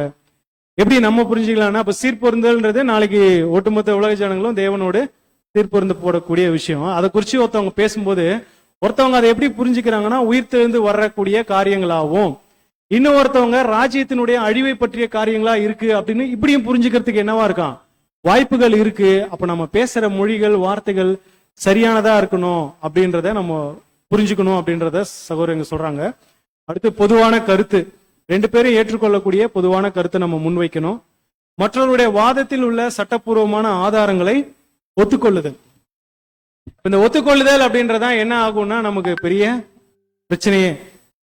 என் சைட்ல உள்ளது சரிதான் அப்படின்னு இவங்க என்ன பண்ணுவாங்கன்னா உறுதியா நிற்கும் போது, இப்போ ஒரு சத்தியத்துல வளர்ந்த சகோதரனோ சகோதரியோ தங்களுடைய ஆலோசனைகளை கொண்டு வந்து முன் வைக்கிறாங்க. எதன்படி வைக்கிறாங்கன்னா சத்தியத்தின்படி வைக்கிறாங்க, அவங்களுடைய அனுபவத்தின்படி. இந்த இடத்துல நம்ம என்ன செய்யக்கூடாதுன்னா சத்தியம் இதுதான் சொல்லுது அப்படின்னா உடனே நம்ம என்ன பண்ணிடணுங்க, அதுக்கு கீழ்ப்படிஞ்சிடணும். ஐயோ இதை ஏத்துக்கிட்டா நான் தோல்வி அடைஞ்சிருவனோ அப்படின்னு நம்ம நினைச்சிட்டோம் அப்படின்னா கண்டிப்பா என்ன பண்ண முடியாதுங்க, நம்மளால ஒரு சமாதானத்தை நிலைநாட்ட முடியாது. இந்த இடத்துல தோத்து போறது வந்துட்டு நம்ம இல்ல, நமக்குள்ள இருக்கிற அறியாமை. என்னத்தை நம்ம நிலைநாட்ட முயற்சிக்கணும் அப்படின்னா சத்தியத்தை நிலைநாட்டணும். அதுக்காக தான் நம்ம இவ்வளவு தூரம் போராடுறோம் வாழ்றோம் அப்படின்றத சரியா புரிஞ்சுக்கிட்டு சத்தியத்தை முன்வைக்கும் போது அதற்காக நம்ம கீழ்ப்படியணும். அந்த இடத்துல நம்மளுடைய நிலைப்பாட்டை உறுதிப்படுத்த முயற்சிக்க கூடாது அப்படின்னு சொல்லி பாக்குறோம். அடுத்த ஒரு விஷயம் என்ன அப்படின்னா காலம் தாழ்த்துதல். சில விஷயங்களை பேசியிருப்போம், அதற்கான ரிசல்ட் வர்றதுக்கு என்ன ஆகும்னா கொஞ்சம் காலம் தாமதம் ஆகும். நம்ம பேசுனது உடனே முடிவுக்கு வரணும், உடனே அவங்க சமாதானம் ஆயிடணும்னு நம்ம என்ன பண்ற கூடாதுங்க, நினைச்சிடக்கூடாது. அதுதான் யூதாவில் வசனம் சொல்லியிருக்கு. யூதா 3 வாசிங்க சிஸ்டர். யூதா 3. பிரியமானவர்களே, பொதுவான ரட்சிப்பை குறித்து உங்களுக்கு எழுதும்படி நான் மிகவும் கருத்துள்ளவனாய் இருக்கையில் பரிசுத்தவான்களுக்கு ஒரு விசை ஒப்புவிக்கப்பட்ட விசுவாசத்திற்காக நீங்கள் தைரியமாய் போராட வேண்டும் என்று உங்களுக்கு எழுதி உணர்த்துவது எனக்கு அவசியமாய் கண்டது. So, இந்த இடத்துல போராட வேண்டும். நம்ம என்ன பண்ணணும்னா அவங்களுக்காக வெயிட் பண்ணணும். பிரேயர்ல அது மாறுறதுக்காக வெயிட் பண்ணி அதை நம்ம எந்த அளவுக்கு அவங்க காலம் தாழ்த்தினாலும் தேவன் செய்வாங்க அப்படின்ற ஒரு விசுவாசத்துல நம்ம போராடும் போது கண்டிப்பா அந்த இடத்துல ஒரு சமாதானம் நிலைநாட்டப்படும் அப்படின்னு சொல்லி பாக்குறோம். கடைசியா பிரச்சனையை தீர்த்தல். எவ்வளவுதான் பேசியும் பிரச்சனை சுமூகம் ஆகல அப்படின்னா அவங்க தரப்புல உள்ள நியாயத்தை மட்டுமாவது புரிஞ்சுக்கிட்டு நம்ம என்ன பண்ணிடணுங்க, அதோட விட்டுறணும் அப்படின்னு சொல்லி பாக்குறோம். அன்புக்குரிய சகோதர சகோதரிகளே, இந்த ஒரு காரியங்கள், இந்த ஒரு வழிமுறைகள் எதுக்கு அப்படின்னா நம்முடைய நடைமுறை வாழ்க்கையில ஒருவேளை நமக்கோ மற்ற சகோதரனுக்கோ சமாதானம் இல்லாத அளவுக்கான சூழ்நிலைகள் வரும்போது அதை சரியா பேசி நம்ம சரி செய்து கொள்ளணும். மற்றவர்கள் மத்தியில இருக்கிற காரியத்தை பண்ணும்போது கூட ஞானமா போயிட்டு தேவனுடைய வார்த்தையின்படி அவருடைய வழிநடத்தின்படி நம்ம அந்த ஒரு காரியத்தை செய்யணும். இதெல்லாம் அதிகமா கற்று பயிற்சி கொள்ளும் பொழுதுதான் நம்ம சமாதானம் பண்ணுகிறவர்களா மாற முடியும். அப்படி மாறுறவங்க தான் யாரா மாற முடியுங்க? தேவனுடைய புத்திரர்களாக மாற முடியும். நம்ம சொல்லிக்கலாம் நாம தேவனுடைய பிள்ளைகள், தேவனுடைய புத்திரர்கள் நம்ம சொல்லலாம். ஆனா அவரு நம்மளுடைய பிள்ளை அப்படின்னு சொல்ற அளவுக்கு நம்மளுடைய வாழ்க்கை இருக்குதா அப்படின்றத நம்ம சீர்தூக்கி பார்க்கணும்.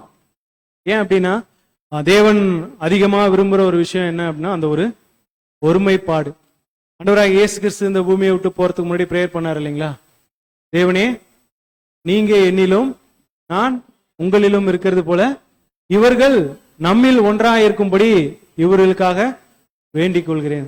என்ன ஒரு ஆசீர்வாதம் பாருங்க, எவ்வளவு பெரிய ஸ்லாக்கியம். தேவன் கிறிஸ்து அவங்க எப்படி ஒன்னா இருக்காங்க அதை நம்ம பார்த்திருக்கோம். இயேசு கிறிஸ்துனுடைய லைஃப்ல அவர் எந்த அளவுக்கு தேவனோடு ஒன்றா இருந்தார். என்னை காண்கிறவன் பிதாவை காண்கிறான்னு சொல்ற அளவுக்கு அவர் அந்த அளவுக்கு, பிதா என்னை எப்பவுமே தனியா விட்டதில்லை, அவர் நான் எப்பவும் பிரியமானதை செய்யறதுனால அவர் என்ன பண்ண மாட்டார், என்னை விடுறதில்லை. அவங்களுக்குள்ள இருந்த அந்த ஒரு ஒன்னஸ், ஒருமனம் எப்படி இருந்துச்சு. இன்னைக்கு சகோதர சகோதரிகளா நமக்குள்ள அந்த ஒரு ஒருமைப்பாடு எப்படி இருக்கு? முதலாவது நமக்குள்ள அந்த ஒரு ஒருமைப்பாடு இல்லை அப்படின்னா நம்ம எப்படியும் அந்த ஒரு ராஜ்யத்துல அந்த ஒரு மத்தியஸ்தர் தகுதி உள்ளவர்களா மாற முடியும் அப்படின்ற ஒரு விஷயத்த நமக்குள்ள கேட்டு பார்க்கலாம். சங்கீதத்துல சொல்லப்பட்ட அந்த ஒரு வசனம் 133 சங்கீதம் 1 வசனத்துல, இதோ சகோதரர்கள் ஒருமித்து வாசம் பண்ணுகிறது எத்தனை நன்மையும் எத்தனை இன்பமும் ஆனது. இது அங்க எருசலேம்ல இந்த பஸ்கா பண்டிகைக்கு என்ன பண்ணுவாங்களாம், கிழக்கு மேற்கு எல்லா திசையில இருந்தும் சகோதரர்கள் வருவாங்க வருஷம். வரும்போது அவங்க என்ன பண்ணுவாங்களா, இந்த ஒரு சங்கீதத்தை பாடுவாங்க அப்படின்னு சொல்லப்பட்டிருக்கு. அந்த ஒரு ஒன்னஸ் நமக்குள்ள இருக்கணும். ஏன் அப்படின்னா நம்ம கிறிஸ்துவுக்கு சரீர அங்கங்களா, உடன் சரீர அங்கங்களா போகணும் அப்படின்னா தலை என்ன ஒரு மைண்ட்ல இருக்காரோ அதே ஒரு நிலை நமக்குள்ளேயும் இருந்தா மட்டும்தான் நம்ம என்ன பண்ண முடியுங்க, அவருடைய சரீரத்துல அங்கங்களா ஆக முடியும். மாறா நம்ம அதற்கு முரண்பட்டவர்களா முரண்பிடிக்கிறவர்களாக இருக்கிறோம், நம்மளுடைய நிலைப்பாட்டை உறுதிப்படுத்துவதற்காக நிக்கிறோம், அந்த ஒரு சமாதானம் இல்லாம இருக்கிறோம் அப்படின்னா, இந்த ஒரு ஒருமைப்பாடு நமக்குள்ள இல்லை அப்படின்னா நம்ம அந்த ஒரு தகுதியானவர்களாக அதுக்கு போக முடியாது அப்படின்றதான் இந்த பாடத்தினுடைய சாராம்சமா பார்க்கிறோம். இப்படிப்பட்ட சமாதானத்தை நமக்குள்ள காத்து கொண்டு அதை நம்ம பண்ணுங்கிறவர்களாக இருந்து ராஜ்யத்துல கிறிஸ்துவோடு கூட சேர்ந்து அந்த ஒரு மத்தியஸ்தர் ஊழியம் செய்வதற்கு தேவன் நமக்கு ஒவ்வொரு நாளும் வேண்டிய பரிசுத்தாவையும் பலத்தையும் ஞானத்தையும் தந்து வழி நடத்துவாங்க அப்படின்ற விசுவாசத்தோடு ஒரு பாடத்தை நிறைவு செய்யலாம். இந்த ஒரு வாய்ப்பை கொடுத்த பிதாவாகிய தேவனுக்கு கர்த்தராகிய இயேசு கிறிஸ்துவின் மூலம் நன்றிகளை ஏற்றுக் கொள்கிறேன். உரிமையோடு கேட்ட உங்களையும் தேவன் தாமே ஆசீர்வதித்து வழிநடத்துவாராக. ஆமென்.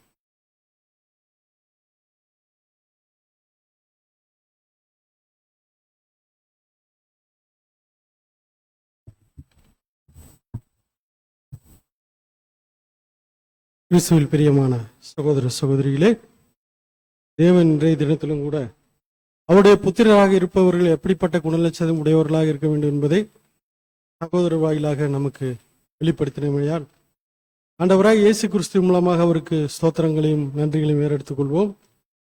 நாம தேவனுடைய புத்திரராக இருக்க வேண்டும் என்றால் நமக்கு 7 விதமான குணலட்சணங்கள் வேண்டும் என்பதை சகோதரர் சொன்னாரு. இந்த விஷயங்கள் அனைத்தும் ஆண்டவராய் இயேசு கிறிஸ்து மலை பிரசங்கத்தில் சொல்ற விஷயங்கள் தான். அதை ஆனாலும் கூட சகோதரர் நமக்கு தெளிவாக எடுத்து விளக்கமாக சொன்னாங்க. அவை என்னவென்றால் ஆவியில் எளிமையுள்ளவர்களா இருக்கணும், துயரப்படுகிறவர்களா இருக்கணும், சாந்த குணம் உள்ளவர்களாக இருக்க வேண்டும், நீதியின் மேல பசிதாகம் உள்ளவர்களாக இருக்க வேண்டும், இரக்கமுள்ளவர்களாக இருக்கணும், இருதயத்தில் சுத்தமுள்ளவர்களாக இருக்கணும், அதற்கு அடுத்ததாக முக்கியமாக சமாதானம் பண்ணுகிறவர்களாக இருக்கணும். ஆனா இந்த சமாதானம் பண்ணுகிறவர்களா இருக்கணும்னா அதுக்கு சில நெறிமுறைகளை சொன்னார். அது என்னவென்றால் பொறுமையுடையவர்களா இருக்கணும், கேட்கிற காது உடையவர்களாக இருக்கணும், அமைதியான குரலில் பேசக்கூடியவர்களா இருக்கணும், இரக்க குணமுடையவர்களா இருக்கணும் அப்படின்றதெல்லாம் சகோதரர் வலியுறுத்தி சொன்னாங்க. இவை அனைத்தும் நமக்கு முக்கியமான ஒரு ஆலோசனையாக நம்ம ஏற்றுக்கொண்டு நாம் அதன்படி நடப்பதற்கு முயற்சி செய்வோம். ஏன்னா கடந்த வாரம் கூட நம்ம ஒரு ஆலோசனை பாட தேவன் நமக்கு கொடுத்தார். நிற்கிறேன் என்று சொல்லுகிறவன் விழுந்து விடாதபடிக்கு எச்சரிக்கையா இருக்க கடவுன் அப்படின்னு போன வாரம் பார்த்தோம். இந்த வாரமுக்கு பாருங்க, தேவன் என்னுடைய புத்திரராக இருக்க வேண்டும் என்றால் நீ இத்தகைய குணலட்சணம் உடையவனா இருக்க வேண்டும் அப்படின்றத தொடர்ந்து தேவன் நமக்கு வலியுறுத்தி கொண்டே இருக்கிறார். ஆகையால கேட்ட பாடங்களுக்கு ஏற்ப நம்முடைய குணலட்சங்களை மாற்றிக்கொண்டு தேவனுடைய புத்திரராக விளங்குவதற்கு முயற்சி செய்வோம். தேவன் அதற்கு நமக்கு உதவி செய்வாராக. இன்றைய தினத்திலும் கூட நம்முடைய வந்திருந்து இப்படிப்பட்ட பாடங்களை வழங்கிய நம்முடைய அன்பு சகோதரர் செல்வம் அவர்களுக்கு நம்முடைய சபையின் சார்பாக நன்றியை தெரிவித்துக் கொண்டு அவருடைய ஊழிய பணிகள் மேலும் சிறப்பாக அமைவதற்கு தேவன் அவருக்கு பரிசுத்தாவை அளவில்லாமல் தந்து ஆசீர்வதிக்க வேண்டுமே நம்முடைய அனுதின ஜெபத்தில் அவருக்காக ஜெபிக்கும்படி உங்களை அன்புடன் கேட்டுக்கொண்டு இந்த ஒரு ஆராதனைக்கு நிறைவாக நாம் அனைவரும் எழுந்து நின்று பாடல் எண் 28 உன் கிருபை பெரிதல்லவோ என்ற பாடலை நாம் அனைவரும் சேர்ந்து பாடுவோம்.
சேவை செய்ய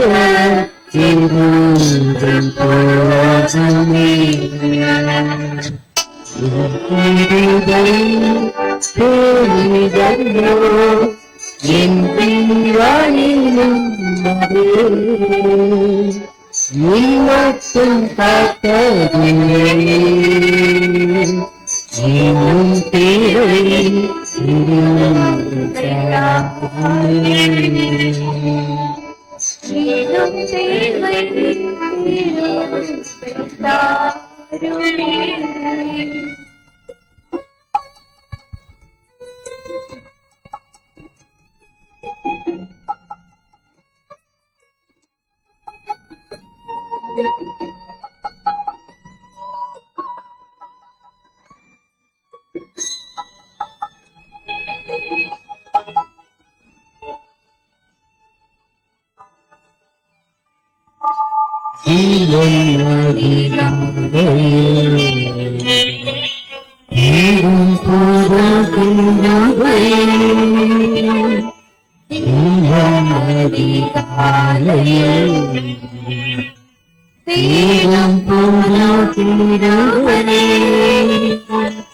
மனம் கலந்த நேரத்திலும் தைரியமாய் சகாயம் பெற நம்பி வந்தே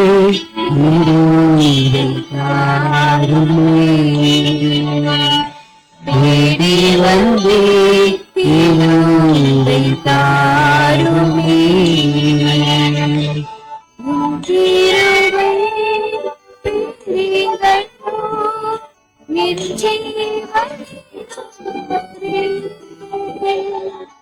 இன்னும் காத்தே இன்னும் தேவை இருந்தை தாருமே இன்னும் தேவை இருந்தை தாருமே.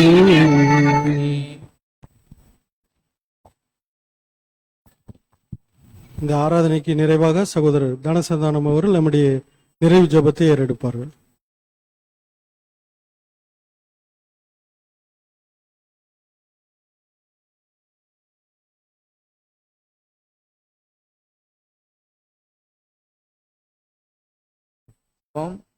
நேற்றும் இன்றும் என்றும் மாறாத எங்க பரலோகத்து வீட்டிற்கு எங்கள் பரம தந்தையே, அப்பா பிதாவே, என்னை கூப்பிடத்தக்கதான ஒரு புத்திர சுவிகாரத்தின் ஆவியும் இந்த குமாரய கிறிஸ்தியசும கொடுத்ததுக்காக கொடா கோடி ஸ்தோத்திரங்களையும் நன்றி இருக்குப்பா.